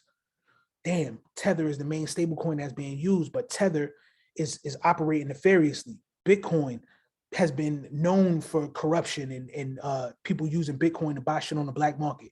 Ethereum, the prices is so crazy and it's unsustainable, right? But there's other blockchains that come out that do way more and better shit than the Bitcoin and Ethereum. These prices is coming down. I knew it. Started watching the market, started studying, seeing it, knowing it. Conviction, right? Belief in myself and what I thought. Boom, here we are today. Look at the markets. Never would imagine I was going to get a 2-cent entry on VeChain. The goal that I set for myself in 2017 for VeChain, I just hit it today. I doubled it because of these prices. I believe in what I'm investing in, guys. I'm trying to tell you guys, so this is it. And this is no gas. I'm not trying to incite fire in y'all, but I mean, I hope y'all can feel this energy. You know what I mean? I really hope y'all can, because I'm talking that talk right now, and this is all facts. This is facts. This is all happening right now in front of your face, in front of your eyes. So listen, before y'all get off this call, everybody who's on this call who heard what I said, drop a 1 in the chat or unmute yourself and make some kind of fucking noise. I don't care what you say, what you do. Drop a 1 in the chat or unmute yourself and make some noise. Let's go. Let's go. We up. Let's go, baby. They playing games. Let's go. My dog D. What's up, man? You know what time it is. Listen, D in the boot camp. D was hungry. I thought he was one of my other mans, right? Transparency moment. I thought he was one of my other mans, right? Because both of their names is D. So, and his screen name was D on the Discord. So I thought it was my man. So I'm talking to him, regular conversation. He like, nah, bro, like that ain't me. So we get to talking, but ever since then, he been hungry and he showed it through action every single time we interact. He finds information, he's asking about it. Yo, what's up with this? Yo, I need this. I need the info to this. Yo, I found such and such, blah, blah, blah, blah, blah. He going off. He hungry for the information. That's a person that's going to execute. He's going to win. Kev, same thing. Hot Rod, same thing. Wolf, Eddie, Miss Barbara. Listen, y'all playing games. Miss Barbara, super sharp. Miss Barbara was in our last session for the boot camp. Miss Barbara joined our group. And when I tell you she took the boot camp, she said one of the illest things ever. So she joined crypto to learn it, to be able to teach it to her grandchildren. Listen, y'all sleep. Barbara is about to chew, and she about to leave a dynasty and a legacy for her grandkids outside of this world, because she focused and she pays attention. She's sitting at the table with the rest of y'all with a plate out, silverware in hand. She ready to eat. So what I'm telling you guys is, don't let these opportunities pass you by. Warren Buffett, all these guys, all these big billionaires, these guys with these crazy amounts of money that they've amassed, they tell you every single time, buy when there's blood in the streets. They tell you consistently, never let a good crash go to waste. If you look at the charts from the past 60 days, 35 days, the market's crashed. We're gonna go lower. Whenever, listen, mark my words, guys. When Tether gets hit, the industry is going to take a shit. Excuse my French, right? I'm a little unhinged right now because I'm kind of hyped. If y'all can't feel it, listen. When Tether gets the legs kicked out of it, the market's going to dip. I'm talking about we might see XRP at 5 cents. We might see XRP at 11 cents. We might see Bitcoin at 5,000, 7,000. There's people making calls. They've done technical analysis on it all the way down to $3,000. I don't know if Bitcoin going that low. I'm not sure, right? I didn't look myself, but it shit is so crazy to see these type of numbers. So think about it. If right now Bitcoin is fluctuating between like 17 and 20,000, right? We keep hitting those little markers in between there. One, y'all need to be playing futures, right? And riding that wave, getting that money, right? Because that's free money every day. You see what it's doing. You can see the trend. It's consistently happening, right? But whenever Bitcoin drops, the whole market drops. So imagine what it would look like when Bitcoin drops to 3,000 or 5,000 or 10,000. My number is 10,000, right? I said 9,700. I would say like 9,705. I think when I traced it, that's where I see Bitcoin going.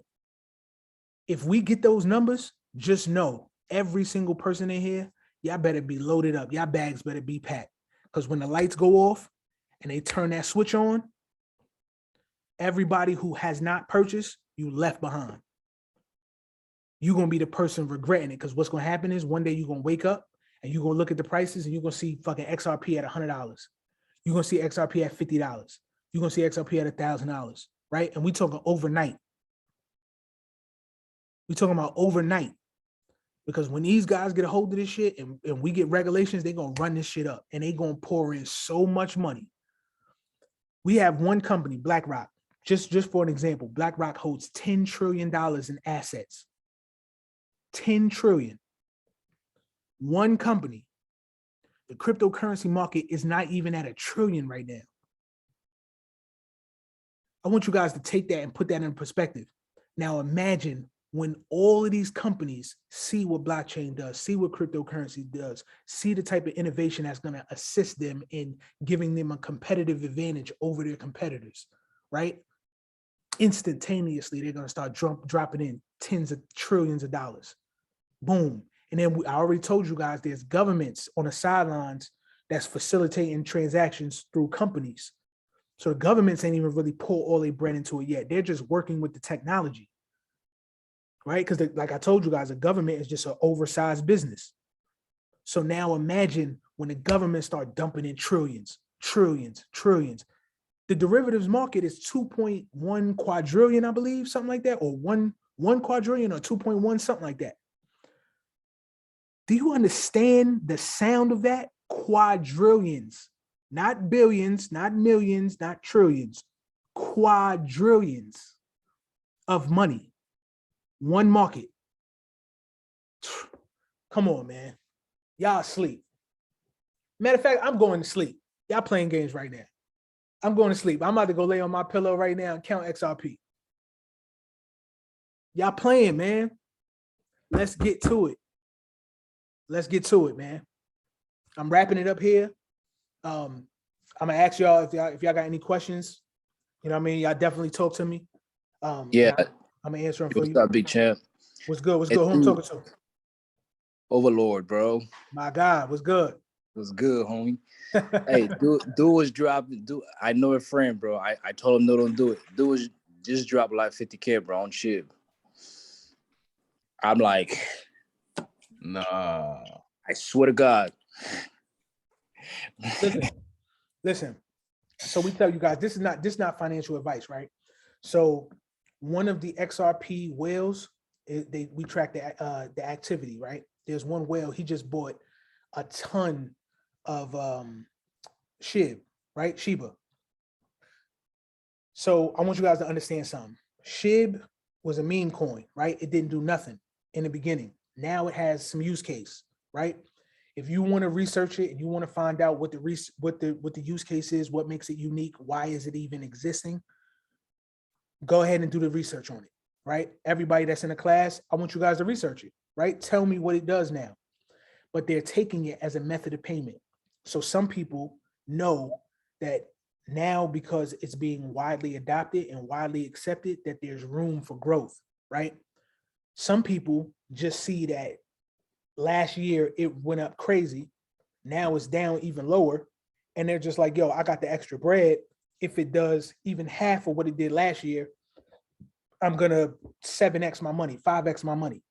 So these guys are making gambles. That shit, I definitely wouldn't recommend it unless homie is like a multi-millionaire and he just like, either he knows something that we all don't know, or he just wanted to take a gamble and he was rolling the dice, right? But I wouldn't suggest anybody do that. That's crazy. You said how much? 50,000? Yeah, bro, cause he listened to I think one of them guys on his group or whatever that had make million with Doge, and then he was telling me earlier, and I'm like, bro, you crazy? He be like, yeah, cause he's like, well, if it moving 2 zeros, that's like gonna hit him a milli. So I'm like, yeah, right. Right. That's what I'm saying. People don't understand, man. You playing with fire because you've seen something run up, right? We knew last year was the year that we're going to get regulation soon, right? So as the Wild Wild West sentiment is coming to a close, there's going to be a lot of coins that just move, right? There's bullshit coins that do nothing. They've taken off. There was one morning I was talking to Steve and I couldn't sleep. I couldn't sleep whatsoever the night before. I woke up, it was like 4 a.m. Now, this is normally Steve's time. He's getting up, meditating, doing his yoga and all that, right? So he's up super early. He's an early bird. So, excuse me. So I get up, I stretch, wash my face, brush my teeth. Something says check the market. I grab my phone, check CoinMarketCap, and I see a coin that says trending. Man, this coin was up like 3,500%. This coin didn't do nothing. Absolutely nothing. It was something finance. And the shit was like 3,700 and it was something crazy, right? But it was 3,000 something percent overnight. So imagine the people that had invested in it prior to this happening, right? Just imagine you putting in, I don't know, $50 into the coin. People instantly became millionaires overnight because for you to invest in something that was less than a penny, it was fractions of a penny, right? I think it was like 5 zeros, 4 zeros. It was something crazy like that. And for it to go from that and go up 3,500% or 3,700%, something like that, people was instant millionaires, right? But they're just running up certain projects. Now, I'm not saying, because I like SHIB. I gave away SHIB months ago, right? On the first call that we ever had with Skyton University, right? I put out the call for SHIB. That next morning, SHIB was up like 40%, right? It's because I seen it. I seen the information coming. I seen what was going to happen, right? But that was a different time. Now I know that you have to invest in coins that's going to solve a real world problem. It's not about just it being a coin that exists and people just have hope that is going to go up. It has to be a reason. It has to be a certain circulating supply or total supply, right? It has to be innovation with the project, right? It has to do something. They have to have a plan and hit these goals along the plan. The roadmap has to have points that they've hit. If it's not happening, you're wasting your time. And it just so happens now it transitioned from a meme coin, and it's still a meme coin, but it transitioned into having actual use. But I still ain't throwing 50,000 into it. No way. No way. And I wouldn't recommend nobody to do that. That's kind of crazy, but hey, maybe that's his risk tolerance. You know what I mean? You know, some people go to Vegas and they go play with $1 million or 100,000 or 500,000, and that's just play money. That might be his play money.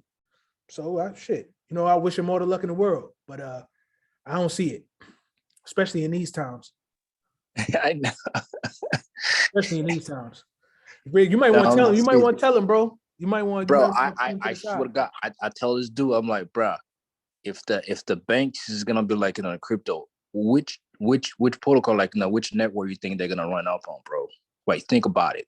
Ethereum. I'm like, no, it's not. So, I mean, I didn't give him the XRP play. I see him, you know, doing some dumb shit. So I'm like, you know what, whatever, bro. Yeah, he my man lunches. I don't know where he on. Don't SHIB got too many coins? I got 500 trillion coins. Yeah, so when people think, so here's the thing, right? Based on the information right now, here we're gonna look at it together. I ain't gonna keep y'all for too much long. Because I want y'all to rest, and I need to rest too for tomorrow. Tomorrow's day 4 for our team. Give me 1 second, y'all. Desktop 1. Can you guys see my screen right now? Nah, I can't see it. All right, bet. Can you Just see it coming now? All up. right, we see it now. We see it. All right, bet. There it is. All right, so look, this is CoinMarketCap. We're gonna pull up Shiba Inu. Boom. So right now, this is the price: 1, 10, hundreds, thousands, 10,000. So 1/10,000th of a penny.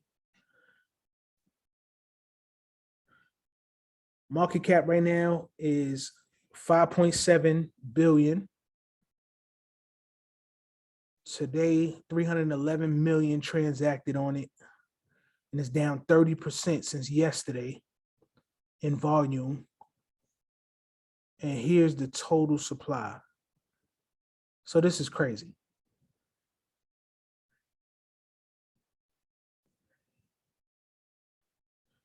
$589 trillion coins.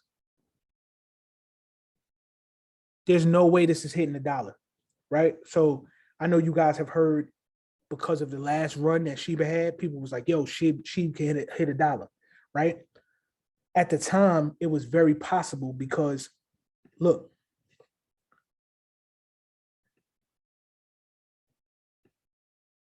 look how it performed, right? So all of this was 2020. Look at this. Boom. Now you're in the 2021.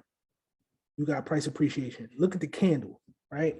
The candle to go from here straight up, that's amazing, right? But you don't know what was the cause of this, right? You would have to go back and look at historical data. Was there a partnership that came out? Did the token just launch? Did it just get like a major listing or something, right? Something had to happen, right? It could have been a whale who just bought a bunch of it, and then it caused so many people to come in and start buying it. Or a whale got information before everybody else, because look, the market came back down. It traded sideways for a couple months, and then boom, look at this shit. On this day, 4 zeros and an 8. So that was 10, 26, 21. 4 zeros and an 8. So look at the price now, and look at what the all-time high was. 4 zeros and an 8. The volume for that day was 39.5 billion.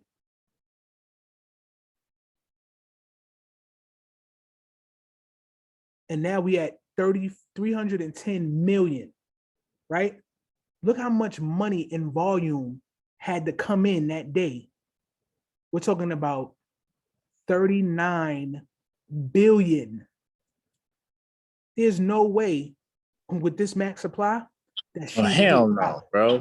Right. So this is what I'm telling you. Look, guys, this is the type of stuff that you guys need to start looking into. The only way that SHIB could ever hit $1. Now I understand right now that they have it's like a burning mechanism, right? To where they're doing coin burns. They're doing coin burns to come in and basically kill this amount of circulating supply, right? Now the max supply is already set.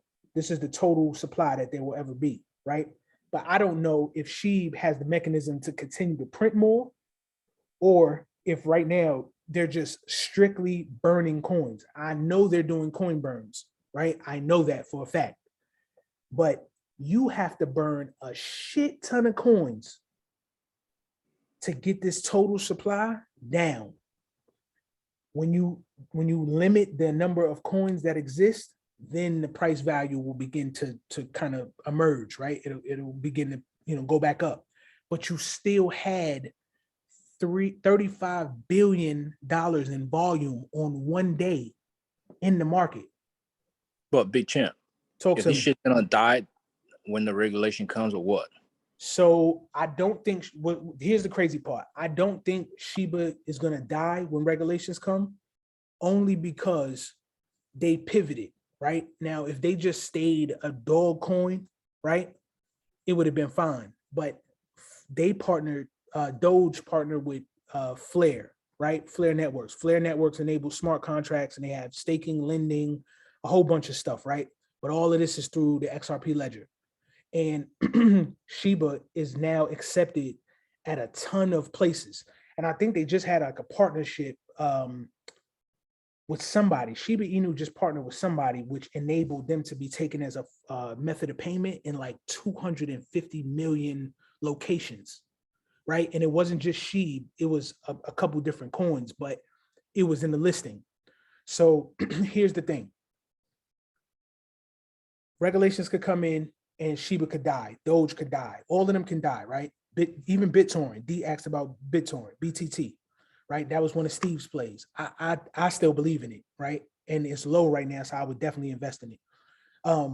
But even with regulations coming in, and let's say these guys can definitely die, right? Just because there's other coins that come out that do way more, that you know, they have a more use case, they're more unique, they're widely accepted, etc. But, and this is a big ass but, Shiba Inu and Doge, they may survive just because, excuse me, just because the people, the community is behind these projects. They have strong communities. People truly believe in these projects and they will continue to buy. Even when Shiba was going down, even when Doge was dwindling down, people were still buying in, right? So even to this day, right now, they have a very strong community. And you guys can check this right now. So even if you went to CoinMarketCap, they have a Medium, the Twitter, the Reddit. Let me see something. I just want to see what their following looks like. So they got 3.4 million followers. So that's a lot of people. Just imagine, and this is around the world, right? So 3.4 million people following. Now, keep in mind, everybody who invested in Shiba Inu doesn't have Twitter, right? But just their following is 3.4 million. This lets you know that they have one hell of a community, right? And they're active every day. Almost every day they're posting content, right? Telling you something or doing something. And what I need you guys to understand is that alone is enough that will make something sustain, right? If you have people who believe in the project enough and they're willing to invest their money and enough of it, then the project can stay afloat. Because the reason they're able to stay afloat is because so many people are investing their money behind it, right? And then now they're being widely accepted. They're getting listings, different market listings, all kinds of stuff. So when all of this stuff tends to come, you're able to get this, this type of result, right? This type of phenomenon where people just will continuously believe in it and not leave the project to go to shit. So it's kind of weird, you know what I mean? It's kind of weird to say the least, but it's reality. So, I mean, you just got to understand that it kind of is what it is. It's like, I can't control that, you can't control that, but I mean, people believe in it, they're going to stay. So, no, that's that. I would tell them, like, yo, bro, you shaking the dice a little too crazy. You know what I mean? You playing a different type of game. And the CEO, I think the CEO left SHIB. And yeah, they are doing a coin burn, Earl. You're right. When Shiba was getting listed, it was the only time that the coin jumped. Yeah, so there was a lot of what it was there was a lot of people who were banking on Shiba getting major listings, because at the time it wasn't on like CoinMarketCap. It was on CoinGecko, but not CoinMarketCap. Only Robinhood. I think Robinhood had it. No, they wanted Robinhood to list it, right? So when they finally listed it, Robinhood shot themselves in the foot because they had like a beta wallet to where you can invest in it, but you couldn't move your crypto off of it, right? You couldn't move it at all. You had no functionality. So it was just a lot behind it. So they kind of shot themselves in the foot. But yes, Earl, you spot on. A lot of times there was a correlation between whenever SHIB would go up, it was getting a major listing, or there was like a major whale who was buying into it, or Elon Musk said something about it. It was always something, right? It was some kind of manipulation behind it. And it was a catalyst that caused it to go up. So, you know, it is what it is, give or take.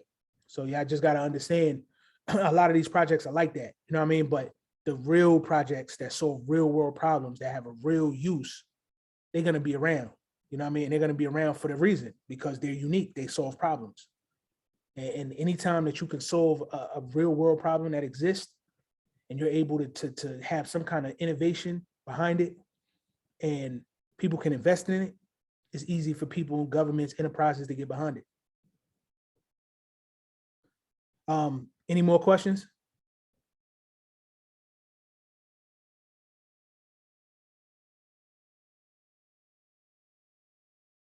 Yo, talk to me. You the goat, bro. Hey man, I appreciate you, man. You the GOAT, man. You here. I appreciate y'all, man. All y'all, man. Straight up.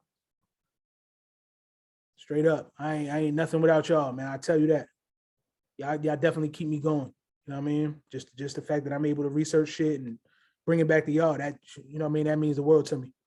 I was going, today was going to be one of those long planned out, I was going to make a slideshow and, have a presentation and all that. I'm just thorough like that. I said, nah, man, we just going to talk, man. We're going to have a conversation with the people, man.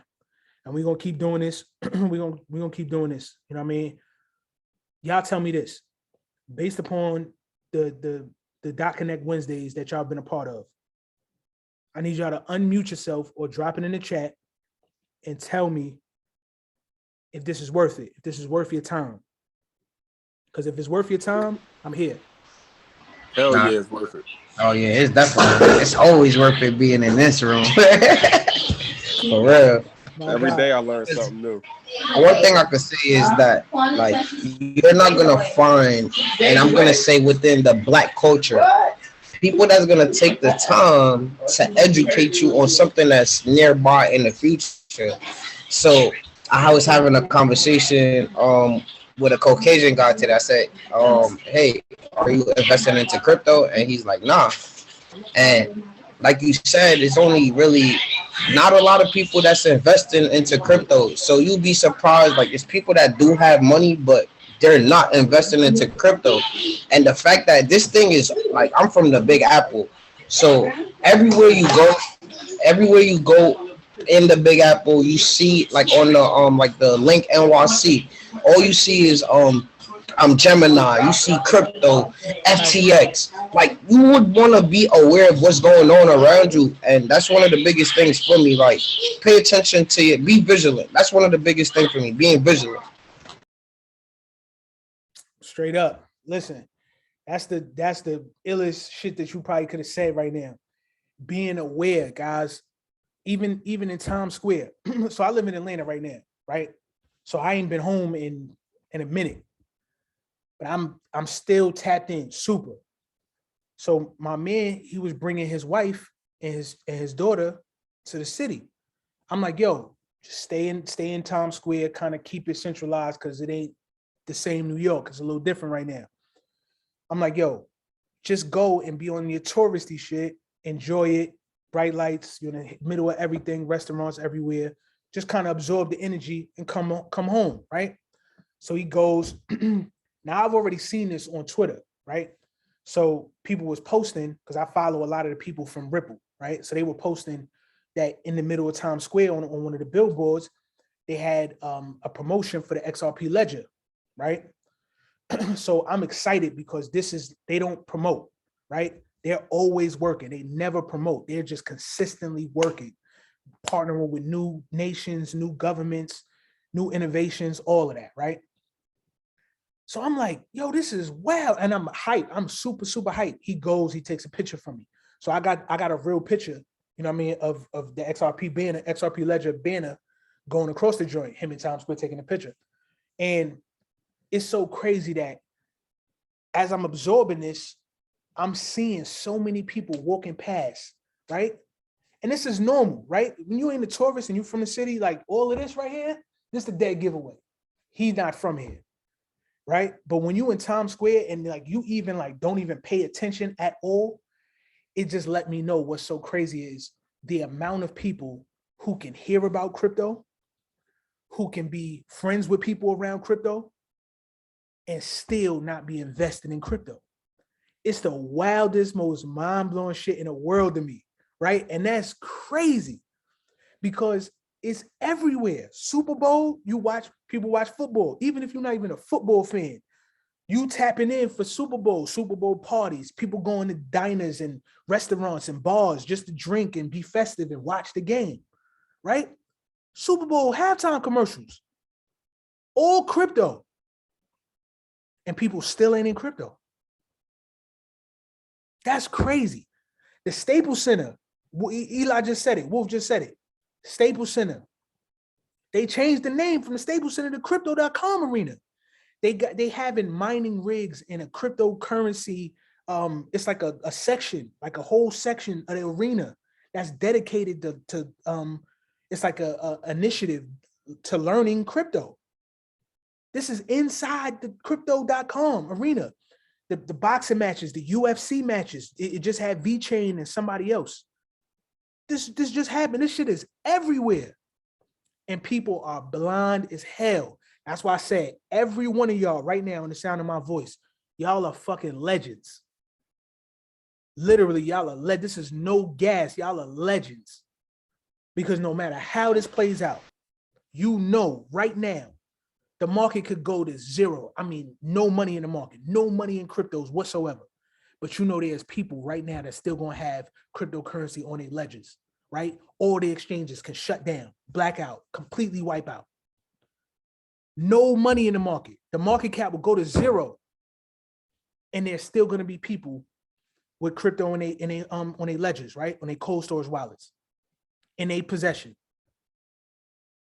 And it's still gonna be people walking around with no crypto, right? First thing they're gonna do is be like, ha, told y'all not to invest in it. Ha, you know, people celebrate when the market's down for whatever reason, right? I guess it's a way of feeding their ego. That's their way of coping, saying, okay, I ain't getting into crypto. And then whenever shit go bad or the market looks bad, right? Because you don't have that vantage point or you're not educated enough to understand it's just part of the market cycle or what's happening in the moment, people literally celebrate, right? That's the way they cope. But as soon as that motherfucker skyrocket, everybody shut up. Nobody got no smoke. Nobody says nothing. Nobody gonna say nothing. Because at that point, now they gotta eat their words. Now they gotta sit in their emotions like, dang, I should have invested. Yo, everything was damn near down to zero. Yo, I could have invested. I had some money at the time. I had $1,000 extra. I could have invested. Don't be that guy. That's why I tell y'all the goats, man. Everybody here, y'all are goats because now not only are y'all here learning, you know what I mean? Most of y'all went through the boot camp. If you haven't been through the boot camp, listen, and you need that foundational understanding, sign up for the boot camp. Probably one of the best things you could ever do. D in there right now, D. Am I lying? I'm gonna keep it fully be fully honest. Are you learning a lot in the boot camp?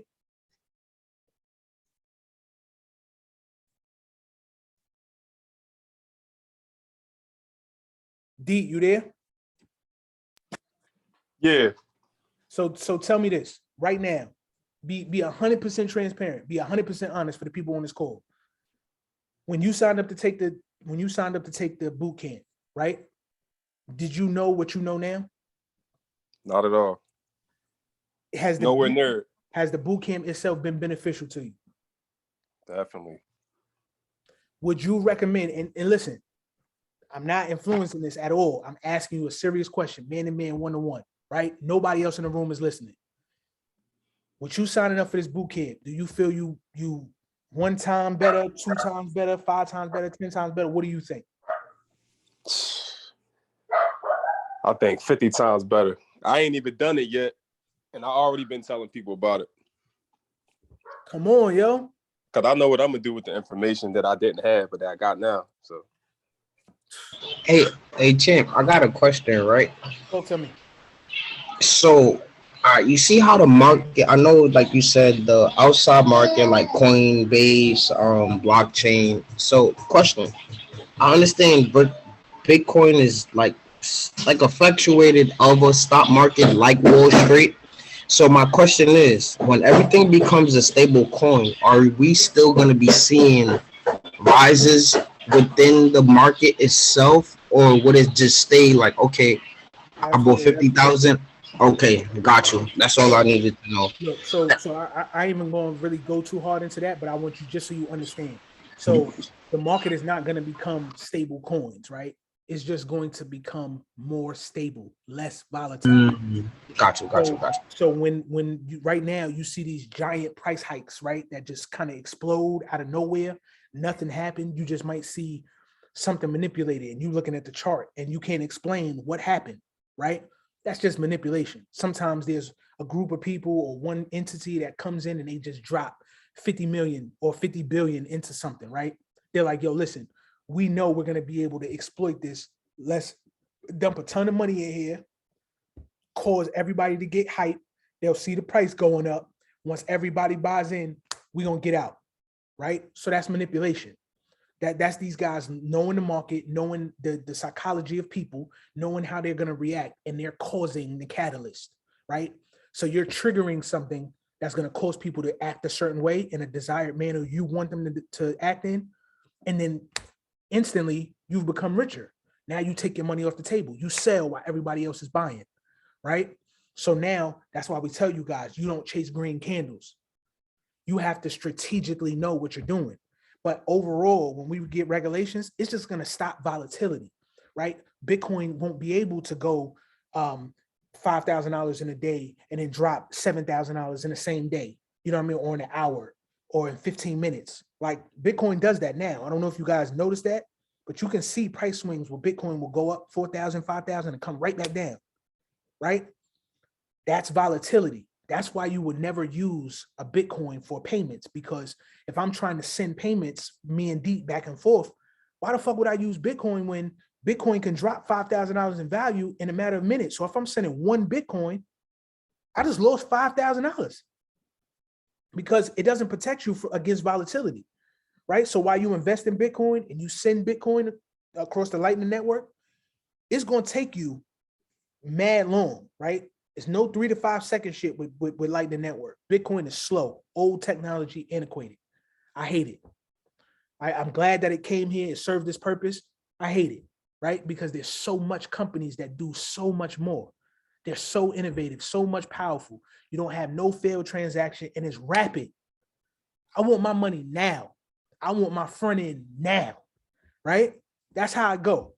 When you out moving around, you want your front end, let's get it. Pay me. You want it now. Bitcoin, man, there's been times I had to wait 24, 48 hours for my transaction to go through. That's why I ain't got no fingernails now. Oh shit. Listen, I'm laughing because I used to bite my nails, waiting for Bitcoin transactions to go through. Real talk. I used to literally bite my nails down to the bed. Cause I'm like, I just sent 40,000. You know what I mean? Trying to send something across the ledger into my cold storage wallet, or send something to my man, or I'm paying for something, right? And I'm doing it using crypto. Sending something in Bitcoin, I've literally had to wait up to 2 days for a transaction to go through. I want my paper now. So I started realizing like, there's nothing better than this. I'm sending XRP across the ledger 3 to 5 seconds. I can look at my wallet and say, I can look at it. My ledger live in real time. 1,000, 2 1,000, 3 1,000. Boop. The shit's there. Now, if you're a brand new wallet, sometimes it might take 7 seconds, right? Because you have to have confirmations, right? There's validators on the network that confirm the transaction just to ensure that it's a real transaction. Once it goes through, after that first time, 3 to 5 seconds every time, like clockwork. Why would I wait and use Bitcoin when I might have to wait a day or two? That's insane. I can send this shit, you get in 3 to 5 seconds. I don't know about you, but I like my money right now. So it's like, when you start implementing these certain type of technologies that come into play, you know what I mean? Not only do you know what to invest in, you'll also know like there's not going to be a whole lot of that volatility stuff going on, right? So that's the dopest part. That's the ill part about regulations. It's going to kind of calm the market with all that, consistent erratic movements that don't have no kind of explainability to it. And then on top of that, it's going to give the green light to all these different industries and these different companies to turn on the spigots of liquidity. The money is going to come fast and swift and aggressively. That's why we tell you now, you guys got to get in and position yourselves properly. If you invest in the right things, whenever they come in and they start dumping that money, y'all already in place. So when the price go up, you don't have to worry about, damn, I ain't get enough. The price is perfect now. You know what I mean? And it's going to get a little better in the short term because we still got more blood to see. The market's still going to go down, right? And just keep your eyes out, keep your eyes wide. We still going to tell y'all and let y'all know, but y'all got to have your notifications on and you got to be part of the Telegram and the Discord, right? So you guys have to make sure that when we drop info that you are responsive to it, because if tonight, it could happen tonight, you know what I mean? Tether could literally crash. Tether goes, the market is going to plummet. Y'all have to know, yo, you sleep, but I'm up 3, 4 in the morning. Yo, Tether just crashed, y'all. This is perfect time. Go in, buy whatever you need to buy. Dollar cost average, do what you need to do. Take it instantly off the platforms, right? And y'all can act. Y'all not reactive. Y'all doing stuff strategically, right? It's sound because you're getting a better entry. But right now, there's no reason for you guys to wait. Don't wait for the crash to happen, because the crash might be instant. That shit might come down, smash zero or wherever, something crazy. The industry dip, and then instantly they flip the switch. Shit might shoot right back up, and then now it's going crazy. It's going to pass the all-time high, you know what I mean? And then now it's to a price where you're not going to be comfortable buying 5,000 of them, 10,000 of them. You know what I mean? You may not have the capital on hand to do so. So just understand, like, this shit is real, y'all. Please don't let this opportunity pass y'all. And we had to wait years, right? Steve and I we both had to wait years for XRP to perform how it needed to, but it never stopped working. It never stopped innovating. It never stopped developing, even to this day. So we know what's to come. So in that point, we not tripping off, yo, it hasn't hit its all-time high again. It hasn't got back to $3. It's in legal, it's in a lawsuit right now. We know what's going on. We know the lawsuit is fluff, it's bullshit. But we know what we hold. We know what we invested in. So we know at the end of the day, we golden, no matter what happens. We can wait 2, 3 years. We tired of waiting, of course. You know what I mean? We've been in the game. That's reality. We've been in the game for so long. We took so many losses dealing with digging plays and trying to find projects for you all to invest in for the university. And we took losses in the process, right? We've been hit with rug pulls, right? We've done the lending and staking. I know I have, and I've got wrecked.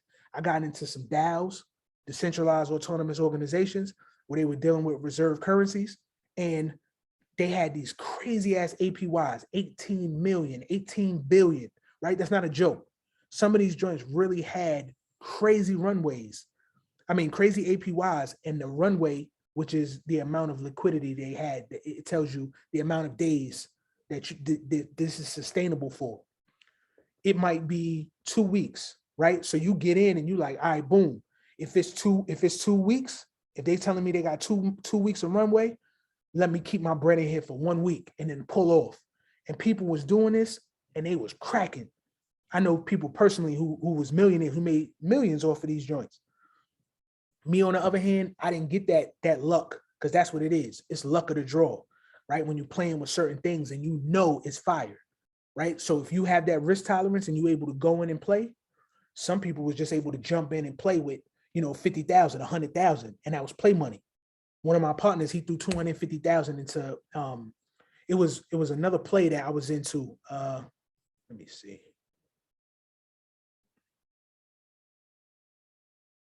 Oh, I took the book. I think I took the bookmarks down. Nemesis DAO. He put 250 in. It was 200 or 250. One or the other, right? And he cracked. You dealing with 18 billion % APY, and they tell you they got 2 weeks of runway, and he knew how to play that game. He knew how to play with those DAOs, right? Boom, he gets in, gets right back out. He's a millionaire. And I put him on to the play. He just had more capital to play with at that time, and his risk tolerance was higher. Mine wasn't that high. I wasn't comfortable putting in 50,000, 100,000. I couldn't do it. In my mind, I knew if I lost it, that would just be added to the losses I already took before. Now I'm wiser. I'm a smarter investor, right? I'm not just jumping out the window doing crazy stuff. So I want you guys to understand, don't be that guy either, right? Unless you just got the money to play with. If your risk tolerance is that high and you just feel like, hey, I'm a gamble and I'm gonna do this, I know what I'm doing. Hey, go make your bread. Do the damn thing, right? Come back and tell us the results so we could cheer for you, we could clap for you. But when you lose, understand it's your fault, right? You have to be man enough to accept the possibility that you could take a big L. So long story short, y'all, it's a wild game out here. It's wicked out here. But in crypto, when you know what you're doing and you got the skill set, you guys can, I mean, you could thrive, man. And you're in the best position in the world right now. You guys are in a better position than 99% of the world, right? Yeah, here in America, everybody here is able-bodied. We all can go out and we can go make some money. Now, instead of making money, spending money on nonsense, you know what I mean? I know we got some women on the call. You know, I know, listen, my wife, firsthand, my wife gets busy. She go up in Target and she get busy. You know what I mean? She like to go up in Louis and bust it up. She gets busy, right? But she also knows when I say, yo, it's time to scale back, right? We're going to scale back because we're able to put our money in investments that afford certain things, right? Now is not the time for luxury purchases. Steve tell me this all the time. It ain't the time to be going out there bugging out, you know what I mean, buying new Versace silks and $1,000 sunglasses and, you know, all lubes and all kinds of stuff, right? It ain't the time for that. The economy, the world is changing fast. It's not that time. The time is for us to literally put our money in strategic places and invest it wisely, situate ourselves so that whenever we get price appreciation and the price goes up, we're able to take profits, right? Take some profits off the table, put our initial investment back in our pocket and some profits. We could take a little vacation. We could go do something, some crazy dinners, or we can go to Tulum and Greece and all these other places and bust it up a little bit. But you've situated yourself to where you let the market pay for that. You didn't pay for that out of your own pocket, right? You made wise financial choices and your profits afforded you that luxury. That's the times we in. And a lot of people not seeing that, right? They know the gas station is crazy high. Shit, that's a trip in itself. You know what I mean? I seen somebody fill up their gas tank and it was like $150, $170. I'm looking at the joint. I glance over and I'm like, damn, like that's a lot. But then I think about it. Even in my wife costs $100 to fill up now. My wife drives a C-Class. So it's like a small Benz premium, $100 to fill up. I used to fill a tank up for like $40. $45. Now you paying double that and some. And people not catching on. People not catching on. So I just want y'all to understand that y'all are great. You know what I mean? And I'm not telling y'all how to spend y'all money by no means, right? Who am I? Who is Champ? I'm just telling y'all, you guys are you and my women. The ladies that's on this call, listen, I'm focused on y'all right now because I need y'all to understand y'all have a different type of mindset, right? With women, y'all can invest in something and have enough poise to sit with it and just let it grow and let it bloom and blossom. You have a different type of patience, right? I know sometimes women don't have a lot of patience in the world, right? Or in relationships, whatever, but I know a lot of the women that I've, been blessed to cross paths with, y'all have a different type of vantage point. Y'all can kind of sit with things and let them materialize. Y'all can invest in things, believe in them, do the research, and just keep a calm, just a calm aura about yourselves while it's materializing.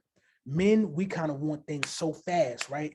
We want things instantly. And it's a lot of it's because we're trying to impress women, you know what I mean? But we want things faster because we need it to basically survive, to thrive, to be able to provide for our families and for y'all, right? So we want things faster, quicker.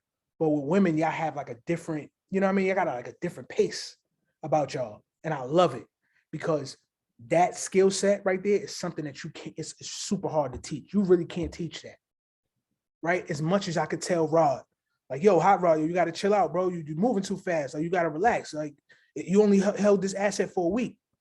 You know what I mean? In his mind, it feels like a lifetime because he knows what's coming. You know what I mean? He's doing the research. Now he's hyped and he's putting his money with his emotion. So now he's double invested, right? And then now he used his time Now he's triple invested. So now he wants it to materialize so much faster. Women, y'all not like that. Women, y'all just real cool and chill. And that skill set right there is why right now there's a lot of women that are thriving way more than men, right? And this is nothing about separating, you know what I mean, or just showing favoritism to the ladies and over the women. Like over the men, we're not doing that, right? We need each other, right? But as women, I want y'all to understand your homegirls, your business partners and all that, get them involved in crypto. Get them involved because y'all have a different type of power. And with men, sometimes men be like, yo, this is too much. I don't got time. I'm about to go outside and hustle. I'm about to go get my bread, right? And not saying illegally, just period, right? We just be on the go, shaking and moving. I'm a shaker, right? I just began to become a lot more calmer and a little more chill. I'm still with all the shits, right? But I'm now like, I'm growing older. You know what I mean? I'm 37. I just turned 37. So I'm cooling. You know what I mean? It's like, yo, let me get my bread. Let me chill out with the fam. Let me like kind of take my time with certain things and just kind of chill, right?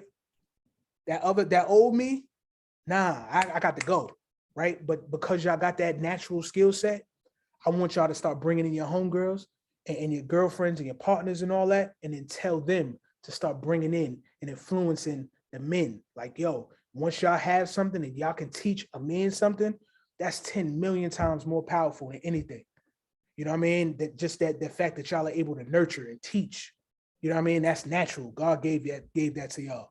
So I want y'all to start really digging into crypto for real, and then be able to start teaching your homegirls and bringing more people into the space. Because the more people that you bring in, that helps you as well, right? Because not only are you positioning people to make more money, you also already position while you in crypto and you're teaching somebody else a gem that can change their life forever, right? Change their family's life, change the whole trajectory of how they operate.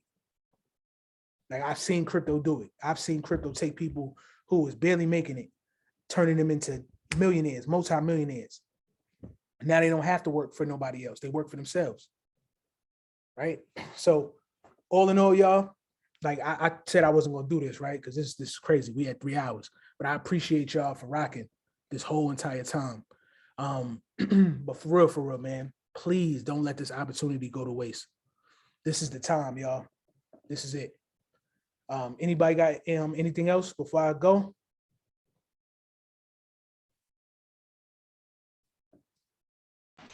I just wanted to drop this gem. What you said about XRP is really accurate because I was looking at Western Union and like they had like some kind of like case with them, like in a sense. But yeah, y'all the goat, man. I keep telling people, bro. I'm gonna DM you on the chat one more time. Okay. All right. Yeah, send it through.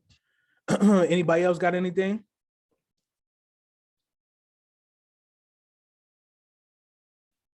My ladies, y'all got anything? Sonia, Andrea, Miss Y'all Barbara. better ask some questions, man. I'm good, champ. Thank you. I appreciate you, love. Thank you so much for tuning in. No problem. Thank you. All in. That's what I like to hear. That's my girl, Andrea. Hey guys. Yeah. Hey, Miss Barbara. Hi guys. How's everyone? Bless, Yeah. bless. Excellent. Just like when the market is crashing with crypto and people are looking at me like, I told you. But I was so surprised at my demeanor because I'm so informed to understand and to know that what is happening had to happen, had to clear out a lot of the tourists. And as you said, the coins that don't serve a purpose. And, I was able to keep my calm and rationally explain still what crypto could mean for them and their families. And don't get caught up in the hysteria. Right. Research a thing out and then find your way with it. But mostly what I was so happy about is that I didn't get angry. I didn't get upset. It's because I had a level of knowledge about what is really happening. So that's all I have to say for now. Ms. Barbara, I appreciate you. That was super fulfilling to hear, y'all. Ms. Barbara, she was very, very vital in our session. She was definitely catching on. I would catch her turn the camera on from time to time, and I see her in the back taking notes, right? And we provided slides, but on the slides, the information was there, but she might hear something in our conversation that we're having or we're saying, and it'll dot connect something for her. And she was in the corner jotting something down. So to hear her say this back to us, that's a testament. You know what I mean? That just lets us know we're doing what we're supposed to be doing. So Ms. Barbara, I greatly appreciate you. Sonia, Andrea, you know what I mean? I appreciate all y'all. Definitely. We appreciate you. Yes, we do. Yo, so look, I'm about to get off because my wife is chewing me off. I mean, she's chewing me down right now. She's like, yo, I want to spend some time with you before I gotta go to work. So listen, I'm about to end this. I promise y'all, this was unprecedented. 3 hours, right? I promise I did not intend to do this. I told Steve and my wife this was gonna be like a 45-minute, no more than an hour play, right? But I get excited talking to y'all, and y'all was attentive. Y'all brought that energy in, and I needed that. That's what I feed off. When I feel like everybody just quiet, you know what I mean? I feel like I'm talking to myself. It's so boring, right? Because I'm not hearing nothing. Nobody chatting, nobody writing nothing in the chat. It get boring from this side, right? So I want y'all to understand, like, yo, it's okay to, say something, unmute yourself. We a family. Drop something in the chat, right? So anytime that we have Connect Wednesdays, y'all bring that energy, please. You know what I mean? When you show up, no, it's informal, but we're gonna keep feeding y'all information, and it's gonna be beneficial for everybody, I promise. But yo, I love y'all. Yo, do me a favor. Everybody that's on this call right now, are y'all in Telegram? Yes, sir. Yes, sir. Yes. And are all y'all on Discord? Yes. Yeah. Yep. What I want y'all to do right now is I want y'all to go to in Discord. Matter of fact, I'm gonna tell y'all where to go. So in Discord, I want y'all to go to the beginners chat on Discord. And I want y'all to tell me what y'all thought about tonight's Connect Wednesday. I'm gonna drop a question in the chat first, and then y'all can bombard it, right? I need Steve to see this. Tonight's Connect Wednesday session.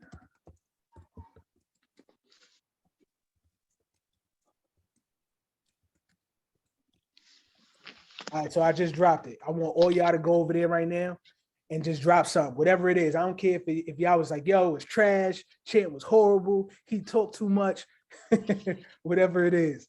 I want y'all to drop it just so we can see some engagement, right? Y'all drop that in there. We need some livelihood in these chats, but I love y'all. I definitely appreciate y'all wholeheartedly. Tomorrow, if you're a part of session 3, session 3, tomorrow is day 4. We're going to choose. So make sure y'all got that homework prepared, right? And everybody else, we're going to keep feeding y'all. We're going to keep giving y'all more info and all that, man. So love y'all. I'm out.